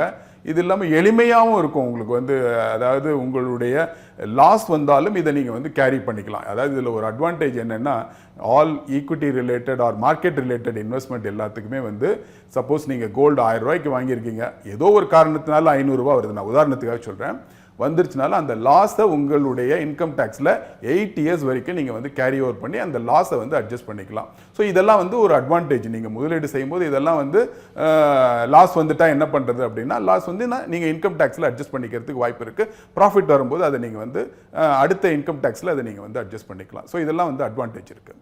ஓகே சார், அடுத்ததாக ரமேஷ் சென்னையிலேருந்து கால் பண்ணியிருக்காங்க. வணக்கம் சார். சார் வணக்கம். உங்க கேள்வி. நீங்க அந்த இடிஎஃப் கோல்டு பத்தி சொல்லிட்டு இருந்தீங்க, அது எப்படி சார் வாங்குறது? அந்த ஷேர் அந்த டிமேட் அக்கவுண்ட்ல போய் பார்த்தாக்க SBI ETF, Kotak ETF, HDFC ETF அப்படி நிறைய வந்துட்டே இருக்கு. அதை பத்தி கொஞ்சம் சொன்னீங்கன்னா நல்லா இருக்கும். ஓகே, இது இப்போ வந்து வங்கிகளும் வந்து அது ஒரு சர்வீஸாக ஆஃபர் பண்ணுறாங்க. அதாவது அவங்களுடைய செக்யூரிட்டிஸ் டிவிஷன் ஒன்று ஓப்பன் வச்சுருக்காங்க. அந்த ஹெச்டிஎஃப்சியாக இருக்கட்டும், இல்லை எஸ்பிஐ, எல்லாம் பெரிய பெரிய வங்கிகள் வந்து தனியாகவே இதுக்கு வந்து இன்வெஸ்ட்மெண்ட்டுக்கு விங் இருக்குது. நீங்கள் எங்கே வங்கி சேமிப்பு கணக்கு வச்சுருக்கீங்களோ அங்கே நீங்கள் முதல்ல நீங்கள் அணுகி அங்கே இந்த மாதிரி டிமேட் அக்கௌண்ட் ஓப்பன் பண்ணுறதுக்கு ஃபெசிலிட்டிஸ் இருக்கா, இந்த மாதிரி முதலீடு சம்மந்தமாக வந்து எனக்கு வந்து தகவல்கள்லாம் வந்து தேவைப்படுது அப்படின்னா நிச்சயமாக ஹெல்ப் பண்ணுவாங்க. உடனே உங்களுக்கு தேவையான தகவல்கள் எல்லாமே வந்து வாட்ஸ்அப்லேயும் கொடுப்பாங்க. இல்லை அதுக்கு உங்களுக்கே உண்டான ஒரு பிரத்யேகமான ஒரு ரிலேஷன்ஷிப் மேனேஜரை வந்து அப்பாயிண்ட் பண்ணி உங்களுக்கு தேவையான இன்வெஸ்ட்மெண்ட் அட்வைஸை வந்து கொடுக்கறதுக்கு இன்றைக்கி எல்லாருமே வந்து எக்யூப்டாகவும் இருக்காங்க பேங்க்கை பொறுத்த வரைக்கும். அதனால் நீங்கள் உங்களுக்கு அருகாமையில் இருக்கக்கூடிய பேங்க்கை முதல்ல அணுகுங்க. அப்படி இல்லை அப்படின்னா நல்ல ஒரு பெரிய அளவுக்கு இருக்கக்கூடிய பிரான்ச்சு, ப்ரைவேட்டாக இருக்கட்டும், இல்லை எஸ்பிஐயாக இருக்கட்டும், இல்லை நேஷனலைஸ் பேங்க்கில் எல்லாருக்குமே இந்த இன்வெஸ்ட்மெண்ட் டிவிஷன் வந்து தனியாக இருக்குது. அங்கே நீங்கள் அணுகினீங்கன்னா உங்களுடைய தேவை என்னன்றதை புரிஞ்சுக்கிட்டு அதுக்கேற்ற மாதிரி அந்த அப்பாயின்மெண்ட் ரிலேஷன்ஷிப் மேனேஜர் உங்களுக்கு சரியான முறையில் வந்து அட்வைஸ் பண்ணுவாங்க. ஓகே சார், அடுத்ததாக கதிர் திருத்தணியிலேருந்து கால் பண்ணியிருக்காரு. வணக்கம் சார். வணக்கம் மேடம். உங்க கேள்வி. சார் இது பேப்பர் கோல்டு சொல்லியிருக்காங்க. பேப்பர் கோல்டு பேங்க் மூலியமா வாங்கணுமா, இல்லை நம்ம இல்லை எந்த பேங்க்ல வாங்கலாம், இல்லை ஆன்லைன்ல பண்ணிக்கலாமா? இந்த பேப்பர் கோல்டு அப்படிங்கிறது ஒன்று வந்து ரிஜிஸ்டர்ட் புரோக்கர், அதாவது ஸ்டாக் எக்ஸ்சேஞ்ச் புரோக்கர், அவங்களும் இந்த பிளாட்ஃபார்ம் வச்சுருக்காங்க. ஆன்லைன்லேயே இன்றைக்கி வர ஆரம்பிச்சிருச்சு. ஈவன் நீங்கள் மொபைல்லே வந்து நீங்கள் வந்து எல்லா இதையும் வந்து முதலீடை வந்து மொபைல்லே பண்ணிக்கலாம். அதுக்கு ஆப்பெல்லாம் தனியாக இருக்குது. பேங்க்கும் வந்து அதுக்கு உண்டான ஃபெசிலிட்டிஸும் கொடுக்குறாங்க. இவங்க எல்லாருமே வந்து ஒரு செபிங்கிற ஒரு கட்டுப்பாட்டுக்குள்ளே இருக்கிறனால, ரெகுலேட்டடாக இருக்கிறனால நீங்கள் வந்து எந்தவித அச்ச உணர்வும் இல்லாமல் bank R registered broker, SEBI registered broker மூலமாக வந்து நீங்கள் உங்களுக்கு நியரஸ்ட்டாக இருக்கிறவங்கள வந்து நீங்கள் அணுகி அவங்கக்கிட்ட தகவலை திரட்டி நீங்கள் இனிஷியல் கேவைசி, இன்றைக்கி வந்து கேவைசி ஃபார்ம்ஸாக இருக்கட்டும் எல்லாமே வந்து ஆன்லைன்லேயே கம்ப்ளீட் பண்ணுறதுக்கு உண்டான வாய்ப்புகள் இருக்கனால இவங்க மூலமாக நீங்கள் வந்து உங்களுடைய முதலீடை வந்து பேப்பர் கோல்டை வந்து பண்ணுறது அவங்க ஃபெசிலிட்டிஸை வந்து எடுத்துக்கலாம். Okay sir, thank you. அடுத்ததாக விஸ்வநாதன் மதுரையிலேருந்து கால் பண்ணியிருக்காங்க. வணக்கம் சார். வணக்கம் சார். உங்கள் கேள்வி. சார், இப்போ நான் மியூச்சுவல் ஃபண்ட்ல வந்து கொஞ்சம் ஒரு 10 lakhs அண்ட் அபோவ் வந்து இன்வெஸ்ட் பண்ணியிருக்கேன் கொஞ்சம் கொஞ்சமா. இப்போ மார்க்கெட் வந்து ரொம்ப டவுனா இருக்கிறதுனால நான் அதை கண்டினியூவா இந்த ஒரு டெம்பரரி கரெக்ஷன் நினைச்சு வச்சிருக்கலாமா, இல்லை அதை பூரா எடுத்துட்டு வந்துட்டு நான் வந்து ஏதாவது கோல்டு காயின் அந்த மாதிரி ஏதாவது இதில் இன்வெஸ்ட் பண்ணலாமா? ஸ்டாக்ஸ் வச்சுருக்கீங்கன்றதை பொறுத்து இருக்குது. குறிப்பாக வந்து ஸ்டாக்ஸில் வந்து இன்வெஸ்ட் பண்ணியிருக்கிறவங்க அந்த மேனேஜ்மெண்ட்டு அவங்களுக்கு உண்டான ப்ராஃபிட்டபிலிட்டி, அவங்க லாபத்தில் எந்த விதமான வந்து ஒரு வீழ்ச்சி இருக்காது இந்த வார சூழ்நிலையினால், இல்லை வந்து அந்த கம்பெனி வந்து எக்ஸ்போர்ட் மார்க்கெட்டில் இல்லாமல் இருக்கிறாங்க. ஏன்னா இப்போ எக்ஸ்போர்ட் எல்லாமே வந்து பெரிய அளவுக்கு ஷிப்மெண்ட்லாம் வந்து தேங்கி போயிருக்கு, பெரிய அளவுக்கு வந்து ஒரு தேக்க நிலை. இப்போ அடுத்த குவார்ட்டர் வந்து இவங்களுடைய எக்ஸ்போர்ட் வந்து போய் ரெவென்யூவாக ஜென்ரேட் ஆகலைன்னா நிச்சயமாக வந்து இவங்கெல்லாம் வந்து நான் பர்ஃபார்மிங் அக்கௌண்ட்ஸாக மாறத்துக்கான ஒரு சூழல் இருக்குது. அதனால் நீங்கள் எந்த மாதிரியான கம்பெனி, என்ன மாதிரியான மேனேஜ்மெண்ட்டு, அந்த நிறுவனம் லாபம் ஈட்டக்கூடிய ஒரு நிலைமை எப்படி இருக்குது, இந்த வார சூழ்நிலையிலையும் அவங்க வந்து லாபம் ஈட்டுறாங்க அப்படின்னா இதை சாதகமாக பயன்படுத்திக்கிட்டு நீங்கள் வந்து வீழ்ச்சியில் வந்து வாங்கலாம். அப்படி இல்லை இது வந்து நெகட்டிவாக இருக்குது அப்படின்னா பட் இவங்களுக்கும் வந்து ஒரு சிச்சுவேஷன் வந்து டேர்ன் அரவுண்ட் ஆகும். அந்த டேர்ன் அரவுண்ட் ஆகிற வரைக்கும் நீங்கள் வந்து வெயிட் பண்ணி இருக்கிறது தான் வந்து பெட்டராக இருக்கும். அதுக்கிடையில் இந்த மாதிரியான ஆப்பர்ச்சுனிட்டி இருக்கிற நிறுவனங்களை நீங்கள் ஐடென்டிஃபை பண்ணி அந்த நிறுவனத்தில் முதலீடு செய்யும்பொழுது உங்களுக்கு லாபம் வருவதற்கான வாய்ப்புகள் நிறைய இருக்குது. ஓகே சார், அடுத்ததாக சுஜிதா கோவையிலேருந்து கால் பண்ணியிருக்காங்க. வணக்கம்மா. வணக்கம் மேம். உங்கள் கேள்வி. சார் வணக்கம் சார். வணக்கம். சார் இப்போ கோல்டு இன்வெஸ்ட் பண்ணலாங்களா இந்த டைம்ல, இல்லை இனி கொஞ்சம் ஏதாவது கம்மியாகுங்களாங்க சார் கோல்டு ரேட்டு? அதுக்கு கோல்டை பொறுத்த வரைக்கும் டைமிங்ன்றது கிடையாது. என்னுடைய எக்ஸ்பீரியன்ஸில் அது வந்து இப்போ நமக்கு இந்த வார் சுச்சுவேஷனால வாலட்டிலிட்டி ஜாஸ்தியாக இருக்குது. ஆனால் கோல்டுங்கிறது நான் ஏற்கனவே சொன்னது போல் அது ஒரு டிமாண்டான ப்ராடக்ட்டு. அது ஏற தான் செய்யும். நீங்கள் எல்லா காலகட்டத்துலேயும் நீங்கள் பார்த்தீங்கன்னா கோல்டுங்கிறது ஒரு ரீசனபிள் ரிட்டர்ன், சேஃபான ஒரு அசட்டும் கூட. அதனால் கோல்டுங்கிறது நீங்கள் உங்களுடைய டைமிங் பார்க்காம உங்களுக்கு வந்து பணம் இருக்குது, சரி இப்போதைக்கு நம்ம வாங்கி வச்சுக்கலாம், அது இல்லை நம்ம பணம் நாளைக்கு ஏதாவது லிக்விடிட்டி வேணும் அப்படின்னா நீங்கள் எக்ஸ்சேஞ்ச் ட்ரேடட் ஃபண்டில் போயிட்டு நீங்கள் வாங்கிக்கலாம். அது வந்து 2 வகை, ஒன்று வித்துடலாம், இல்லை அதை பேஸ் பண்ணி நீங்கள் லோன் ரைஸ் பண்ணுறதுக்கான வாய்ப்புகள். ஃபிசிக்கல் கோல்டை விட எக்ஸ்சேஞ்ச் ட்ரேடட் ஃபண்டுக்கு லோன் வந்து பர்சன்டேஜ் ஜாஸ்தியாக கொடுப்பாங்க. ஏன்னா அப்படின்னா அதனுடைய பியூரிட்டி இதெல்லாம் செக் பண்ண வேண்டிய ஈஸியாக வந்து அவங்க வந்து லோனை அசஸ் பண்ணி உங்களுக்கு கிரெடிட் கொடுக்கறதுக்கு, அதாவது லோனை வந்து சாங்ஷன் பண்ணுறது ரொம்ப ஈஸியாக இருக்கும். ஸோ இது ஆப்ஷனை நீங்கள் அது சரியான உங்களுடைய தேவையை புரிஞ்சுக்கிட்டு அதுக்கேற்ற மாதிரி வந்து கோல்டை வந்து வாங்குறது. டைமிங்கை வந்து முக்கியமாக அவாய்ட் பண்ணிடணும். கோல்டை பொறுத்த வரைக்கும் அது ரொம்ப வாலட்டைலாக தான் இருக்கும். நீங்கள் ட்ரேடராக இருந்தால் தான் மட்டும் நீங்கள் அதை பற்றி யோசிக்கணும். பட் ட்ரேடரும் வந்து அவங்களுக்குன்னு ஒரு தனி பாணி இருக்கும். அதனால் முதலீடை பொறுத்த வரைக்கும் டைமிங் நீங்கள் பார்க்கக்கூடாதுங்கிறது தான் என்னுடைய கருத்து. சார், இப்போ நம்ம கோல்டு ப்ரைஸ்லாம் ஒரு டைமில் நல்லா இன்க்ரீஸ் ஆகும்போது நிறைய பேர் ப்ரிஃபர் பண்ணது சில்வர் தான். இன்ஃபேக்ட் அந்த சில்வர் ப்ரைஸ் வந்து ஒரு 200-250 கிராஸ் பண்ணும்போது அத்தனை பேரும் அதோட கெமிக்கல் ப்ராப்பர்ட்டிஸ்லாம் கண்டுபிடிச்சிட்டாங்க. இதெல்லாம் வந்து இந்த ஃபேக்ட்ரிஸில் யூஸ் பண்ணுறாங்க, இந்த கம்பெனிஸ்லாம் வந்து இதுக்கெல்லாம் வந்து சில்வர் தேவையாக இருக்குது, ஸோ நான் சில்வரில் வந்து இன்வெஸ்ட் பண்ண போகிறேன் அப்படின்ற மாதிரிலாம் இருந்தது. பட் ஒன்ஸ் இந்த வார் ஸ்டார்ட் ஆனதுக்கப்புறமா கோல்டு ஃப்ளக்சுவேட் ஆகிட்டு இருக்கும்போது சில்வரில் பார்த்தீங்கன்னா நல்ல ஒரு டிப் இருந்தது. கிட்டத்தட்ட 40K வரைக்குமே வந்து நல்லா குறைஞ்சிருச்சு. ஸோ இதனால் மெயின் ரீசன் இதுக்கு என்னவா இருக்கும் சார்? எதனால் இந்த டிப் இருக்குது சில்வரில்? சில்வரில் குறிப்பாக நீங்கள் சொன்னது போல் இதனுடைய இண்டஸ்ட்ரியல் தேவை. இப்போ சைனாவில் வந்து சில்வருக்கு மாற்றாக வந்து ஒரு கமாடிட்டியை வந்து கண்டுபிடிச்சிருக்காங்க. அது அதனுடைய இன்னும் கம்ப்ளீஷன் அது முடியல. ஸோ அந்த மாற்று வரும்போது நிச்சயமாக வந்து இப்போ வந்து சில்வர் வந்து நிறைய இண்டஸ்ட்ரியல் ஏரியாவில் வந்து யூஸ் ஆகுது, ப்ளஸ் வந்து டொமஸ்டிக் கன்சம்ஷன் இருக்குது. இண்டஸ்ட்ரியலுக்கு தேவை இருக்கிறனால டிமாண்ட் வந்து அதிகமாக இருக்குது. குறிப்பாக வந்து சோலார் செல்லுக்கு வந்து சில்வர் தேவைப்படுது, இவி வெஹிக்கிளுக்கு வந்து சில்வர் தேவைப்படுது. இதனுடைய தேவைகள் வந்து அதிகமாக இருக்கிறனாலையும் சப்ளை கம்மியாக இருக்கிறனாலையும் ப்ரைஸ் வந்து ரொம்ப இதுவாக இருக்குது. இந்த வார் சிச்சுவேஷனால உங்களுக்கு வந்து ஏற்ற இறக்கங்கள் ஜாஸ்தியாக இருக்குது. குறிப்பாக ட்ரேடர்ஸோடைய பார்ட்டிசிபேஷன்ஸ் இதில் வந்து அதிகமாக இருக்கனாலையும் ஒவ்வொரு நேரத்துக்கும் ஒரு மாதிரியான நியூஸ் வரும்போது அந்த நியூஸுக்கு ஏற்றாற் போல் அந்த எமோஷன் அடிப்படையில் வந்து இந்த ப்ரைஸ் வந்து வேரியேஷன் இருந்திருக்கு. அதனால் வந்து முதலீட்டாளராக இருக்கிறவங்க வந்து அதை ரியாக்ட் பண்ணாமல் அதை பார்த்து சரியான முறையில் வந்து ரெஸ்பாண்ட் பண்ணி அது கரெக்டான முறையில் வந்து முதலீடுக்கு உண்டான அணுகுமுறையை தான் பார்க்கணுமே ஒழிய இந்த வாலட்டிலிட்டியை வந்து அவங்க கவனிக்கக்கூடாது. டிப்பை வந்து தான் யோசிக்கணும். டிப்பில் பணம் இருக்கும்பொழுது சர்ப்ளஸாக இருந்ததுன்னா நிச்சயமாக வந்து அந்த முதலீடு பண்ணலாம். கண்டிப்பாக சார், இதை பற்றி இன்னும் நிறைய விஷயங்கள் கேட்டு தெரிஞ்சுக்கலாம் சார். யூஸ்வலாக தங்கம் விலை ரைஸ் ஆகுது இல்லை குறையுது அப்படின்னா வெள்ளியும் வந்து அதுக்கேற்ற மாதிரி தான் ரியாக்ட் ஆகும். இப்படி ஆச்சுன்னா அதுவும் வந்து இன்க்ரீஸ் ஆகும். ஆனால் இந்த தடவை பார்த்தீங்கன்னா இந்த கோல்டு ஃப்ளக்சுவேஷன்ஸ் இருக்கும்போது வெள்ளி வந்து அப்படியே நார்மலாக அது ஒரு பக்கத்தில் போயிட்டுருக்கு. நம்மளால் அதை கெஸ் பண்ணவே முடியல. ஸோ ஆப்போசிட் டைரக்ஷனில் வந்து ஒரு கோல்டு அண்ட் சில்வர் வந்து ட்ராவல் பண்ணும்போது இதை நம்ம எப்படி அண்டர்ஸ்டாண்ட் பண்ணிக்கலாம்? எதனால் இந்த வெள்ளியோட விலை வந்து கொஞ்சம் கான்ஸ்டண்ட்டாக இருக்குது, கோல்டு வந்து ஃப்ளக்சுவேட் ஆகிட்டு இருக்கு? அதாவது இப்போ இதில் வந்து நான் ஏற்கனவே சொன்னது போல் சில்வர் வந்து இண்டஸ்ட்ரியல் ஆக்டிவிட்டிக்கு நிறைய யூஸ் ஆகுது. ஸோ இப்போ சில வார்னால் ஏற்கனவே மேனுஃபேக்சர் பண்ணி எக்ஸ்போர்ட் பண்ண கூட்ஸ் போகலை அப்படின்னா ப்ரொடக்ஷன் ஹால்ட் ஆகும். ஸோ தங்கத்தை பொறுத்த வரைக்கும் அப்படி கிடையாது. ஸோ இந்த சில்வருங்கிறது ஒன்று industrial activity plus normal consumption இருக்குது. ட்ரேடர்ஸ் வந்து உலக அளவில் இருக்கிறவங்க இந்த ரீசன்ட் டைம் உடைய, அதாவது என்னைக்கு வந்து ரஷ்யா உக்ரைன் வார் வந்து ஸ்டார்ட் ஆச்சோ அந்த டைமில் வந்து ட்ரேடர்ஸோடைய இன்வால்மெண்ட், அவங்களுடைய ஃபண்ட் பார்ட்டிசிபேஷன்ஸ் வந்து பெரிய அளவுக்கு வந்து இருக்கிறனால இந்த ஏற்ற இறக்கம்ங்கிறது சமீப காலமாக வந்து நடந்துகிட்ருக்கு. முன்னாடி வந்து ஒரு முதலீடு அந்த இண்டஸ்ட்ரியல் உண்டான தேவைகளை தான் வந்து பூர்த்தி செய்வாங்க. பட் இப்போ இந்த சமீப காலமாக இதனுடைய போக்கு வந்து வேறு மாதிரி இருக்கிறனால வாலட்டிலிட்டியும் வந்து ஏற்ற இறக்கமும் வந்து பார்த்திங்கன்னா ஒரே நாளில் காலையில் 15,000 இல்லை 5,000 அந்த மாதிரி சாயந்தரம் போல் வந்து ரிவைவ் ஆகுது.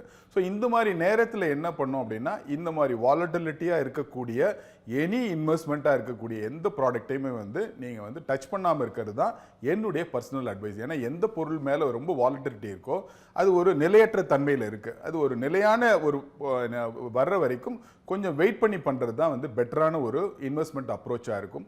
தங்கத்தை பொறுத்த வரைக்கும் வந்து ஒரு சீரான வந்து ஒரு ஏற்றமும் சீரான ஒரு வீழ்ச்சியும் இருக்குது. ஆனால் சமீப காலத்தில் அதனுடைய வாலட்டிலிட்டியும் வந்து ஜாஸ்தியாக இருக்குது. ஆனால் நீண்டகால அடிப்படையில் தங்கம்ங்கிறது ஏற தான் செய்யும். அதனுடைய வீழ்ச்சி வந்து மிக குறைவாக இருக்கும். உங்களுடைய இன்ஃப்ளேஷனை பீட் பண்ணுறதுக்கு தங்கம் ஒரு நல்ல முதலீடாக இருக்குங்கிறது என்னுடைய கருத்து.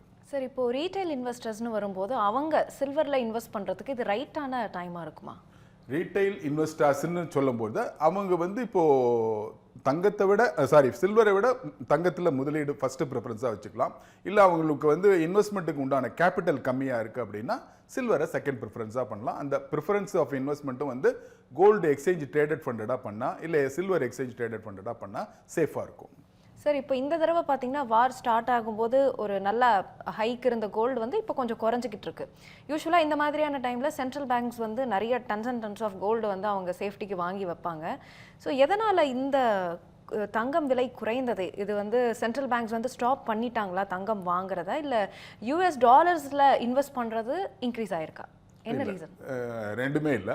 அதாவது பார்த்தீங்கன்னா இப்போ வந்து இதனுடைய ப்ரியாரிட்டி ஒவ்வொரு நாட்டுக்கும் வந்து ப்ரியாரிட்டிங்கிறது வந்து மாறிடுச்சு. ஏன் அப்படின்னா இப்போ இந்த வார் வந்து ஒரு டிஃப்ரெண்ட்டான வார். இது வந்து அடுத்து உலகத்துடைய ட்ரேடே வந்து போக்கை வந்து மாற்றுவது. அதனால் வந்து ஒவ்வொருத்தருடைய ப்ரியாரிட்டி வந்து இன்றைக்கி வந்து எனர்ஜியில் வந்து முக்கியத்துவம் கொடுக்க வேண்டிய ஒரு கட்டாயத்தில் இருக்கிறனால சம்டைம்ஸ் வந்து சில டெவலப்பிங் நேஷன் இல்லை வந்து டெவலப் ஆகக்கூடிய ஏற்கனவே இருக்கிற கோல்டில் இன்வெஸ்ட் பண்ணியிருக்கிறத லிக்விடேட் பண்ணி அவங்களுடைய லோக்கல் எக்கானமியை வந்து சப்போர்ட் பண்ணுறதுக்கும் அந்த நேரத்தில் இருக்கக்கூடிய கிரைசிஸ் ஹேண்டில் பண்ணுறது தான் முக்கியமாக வந்து அவங்களுக்கு இம்பார்ட்டன்ஸ் கொடுப்பாங்க. முதலீடுங்கிறது ஒரு எக்ஸ்போர்ட்லாம் பெரிய வருது, ரெவென்யூ வருது, கவர்மெண்ட்டுக்கு பலவிதமான வந்து ரெவென்யூஸ் வந்து இருக்க வேர்ல்டு லெவலில் காம் சிச்சுவேஷன் இருக்குன்னா அது வந்து வேறு மாதிரி அப்ரோச்சாக இருக்கும். இப்போ இருக்கக்கூடிய இந்த சூழ்நிலை வந்து வேறு மாதிரி இருக்கிறனால கவர்மெண்ட்டே வந்து தங்கங்கள் ஏற்கனவே முதலீடு செஞ்சிருக்க தங்கங்களை வந்து விற்கக்கூடிய ஒரு சூழலும் வந்து வரும். ஏன்னா வந்து இப்போ இருக்கக்கூடிய அந்த பொருளாதார நெருக்கடிங்கிறது வந்து இன்னும் வரக்கூடிய காலங்கள் எப்படி இருக்குங்கிறது ஒரு நிலையற்ற தன்மை இருக்குது. ஸோ அதுக்கு உண்டான கண்டிஞ்சன்சி ஃபண்டெல்லாம் வந்து கிரியேட் பண்ணுறதுக்கான வாய்ப்புகள் நிறைய இருக்கிறதுனால கோல்டில் பெரிய அளவுக்கு வந்து இந்த சூழ்நிலையில் அரசாங்கங்கள் வந்து ஒரு சீரான ஒரு முதலீடாக தான் இருக்குமே ஒழிய ஒரு பெரிய அளவுக்கு முதலீடாக இருக்காது. சைனா போன்ற மற்ற நாடுகள் வந்து அதிகமான ஒரு பர்ச்சேஸ் பண்ணிக்கிட்டு இருக்காங்க. But developing nation, under developing country எல்லாமே வந்து அந்த கோல்டு பர்ச்சேஸை ஓரளவுக்கு இப்போ வந்து லிமிட்டடாக தான் இருக்கும். வரக்கூடிய காலங்கள் காமாக இருக்கும்போது இந்த போக்கு வந்து மாறதுக்கான வாய்ப்பு நிறைய இருக்குது. சார், இப்போ ஒரு அன்சர்டனிட்டி விஷயம் நடக்கும்போதும் அந்த அன்சர்டனிட்டிக்கு ஏற்ற மாதிரி தான் இன்வெஸ்ட்மெண்ட்ஸ் போயிருக்கு. ஃபார் எக்ஸாம்பிள், இப்போது பேண்டமிக் சிச்சுவேஷன் வந்தப்போ நிறைய பேர் ஃபார்மாவில் வந்து இன்வெஸ்ட் பண்ணியிருந்தாங்க, ஃபார்மாசூட்டிக்கல் கம்பெனிஸில் இன்வெஸ்ட் பண்ணியிருந்தாங்க. தென் உக்ரைன் ரஷ்யா வார் அண்ட் எந்த வாராக இருந்தாலுமே வந்து அது டிஃபென்ஸ் கம்பெனிஸ் அது தொடர்பான விஷயங்களில் வந்து இன்வெஸ்ட் பண்ணிட்டு இருந்தாங்க. பட் இப்போ நடக்கக்கூடிய வார் பார்த்தீங்கன்னா க்ரூட் ஆயில் மெயினாக அதில் தான் ஃபோக்கஸ் ஆகிட்டுருக்கு.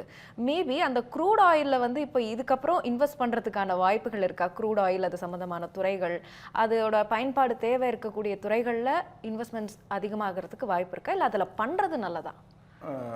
அதாவது அட்வைசபிள் என்னென்னா ரெனியூபிள் எனர்ஜியில் பண்ணுறது நல்லது. ஏன்னா இன்வெஸ்ட்மெண்ட்டுன்னு பார்க்கும்பொழுது இனிமேல் வந்து இந்த மாதிரியான ஒரு நிலைமையை வந்து வளரக்கூடிய நாடுகள், குறிப்பாக வந்து இந்தியா வந்து இதை வந்து ஹேண்டில் பண்ணுறதுங்கிறது அவங்கவுங்க செல்ஃப் சப்ஸ்டெயினாக, அதாவது சஸ்டெயினபிளாக அவங்களே இருக்கணும், எக்ஸ்போர்ட் ஓரியன்டாக அவங்க இருக்கணும். அதுக்கேற்றாற் போல் இருக்கணும்னா ரெனியூபிள் எனர்ஜி, குறிப்பாக வந்து சோலார் இண்டஸ்ட்ரீஸு, விண்ட் எனர்ஜி, வெவ்வேறு துறையில் இருக்கக்கூடிய இந்த எனர்ஜியை வந்து உற்பத்தி பண்ணுறதுக்கு R&D பண்ணக்கூடிய நிறுவனங்கள், அதுக்கு நிறைய ஸ்பெண்ட் பண்ணக்கூடிய ஒரு கார்ப்பரேட் நிறுவனங்கள், இது போன்ற துறைகளில் வந்து முதலீடு செய்கிறது நல்லதாக இருக்கும்.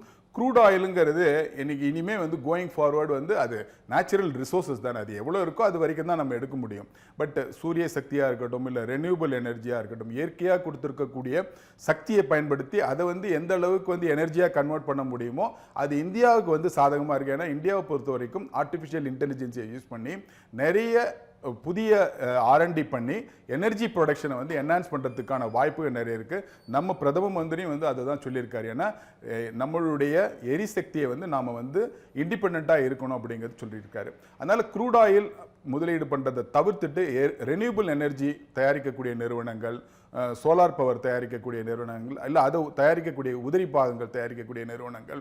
இதே போல் நீங்கள் சொன்னீங்க வந்து வார் சுச்சுவேஷனில் இருக்கக்கூடிய அந்த டிஃபென்ஸ் ரிலேட்டட் அந்த டிஃபென்ஸ், ஏன்னா சேஃப்டி, ஒரு கண்ட்ரியோட சேஃப்டி வந்து இன்றைக்கி வந்து ரொம்ப முக்கியமாக இருக்குது. ஏன்னா ஒரு நாட்டிலேருந்து இன்னொரு நாட்டில் மிசைல் அனுப்பும்போது அந்த பழைய போர் சிஸ்டம் வந்து கிடையாது. இப்போ புது டெக்னாலஜி யூஸ் பண்ணி நிறைய யுக்திகளை பயன்படுத்தி போர்கள்லாம் வந்து நடந்துக்கிட்டு இருக்கனால அதுக்கு ஏற்றாற் போல வந்து டிஃபென்ஸ் ரிலேட்டடில் என்னென்ன மாதிரியான புது R&D கண்டுபிடிச்சி புது விதமான ஒரு பாதுகாப்பு முறைகளை வந்து பாதுகாப்பு சாதனங்களை வந்து தயாரிக்கக்கூடிய நிறுவனங்கள் மேலே முதலீடு செய்யும்பொழுது நிச்சயமாக அது வந்து நல்ல ஒரு வாய்ப்பு. அதனால தான் வந்து கவர்மெண்ட்டே வந்து டிஃபென்ஸ் காரிடார்னு இது பண்ணி அதுக்கு உண்டான தனியான ஒரு மேனுஃபேக்சரிங் செட்டப் அதை ஊக்குவிக்கிறதுக்கு வந்து ப்ரொடக்ஷன் லிங்க்டு இன்சென்டிவ் ஸ்கீம் எல்லாமே வந்து கொடுக்குறாங்க.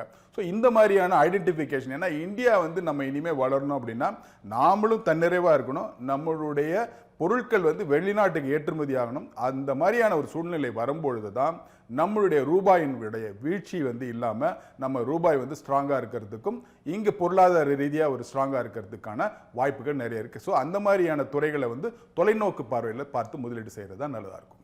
சார், இப்போ இன்ஃப்ளேஷன், வார், இது ரெண்டுமே எடுத்துக்கிட்டோம் அப்படின்னா இது ரெண்டுல எந்த விஷயம், எந்த ஃபேக்டர் கோல்டோட ப்ரைஸில் வந்து அதிகமாக இம்பேக்ட் பண்ணுது, இன்ஃப்ளேஷனாக வரும்? ரெண்டுமே, அதாவது இது அதாவது வார்னால கோல்டு காயினுக்கு ரெண்டு சைட்ஸ் இருக்கிற மாதிரி ரெண்டுமே தான். ஸோ பார்த்தீங்கன்னா வந்து இப்போ இந்த வார்னால வந்து உங்களுக்கு வந்து கச்சா எண்ணெய் ஏறுது, கச்சா எண்ணெய் ஏறினால எல்லா பொருட்களோட விலையும் வந்து ஏறும்.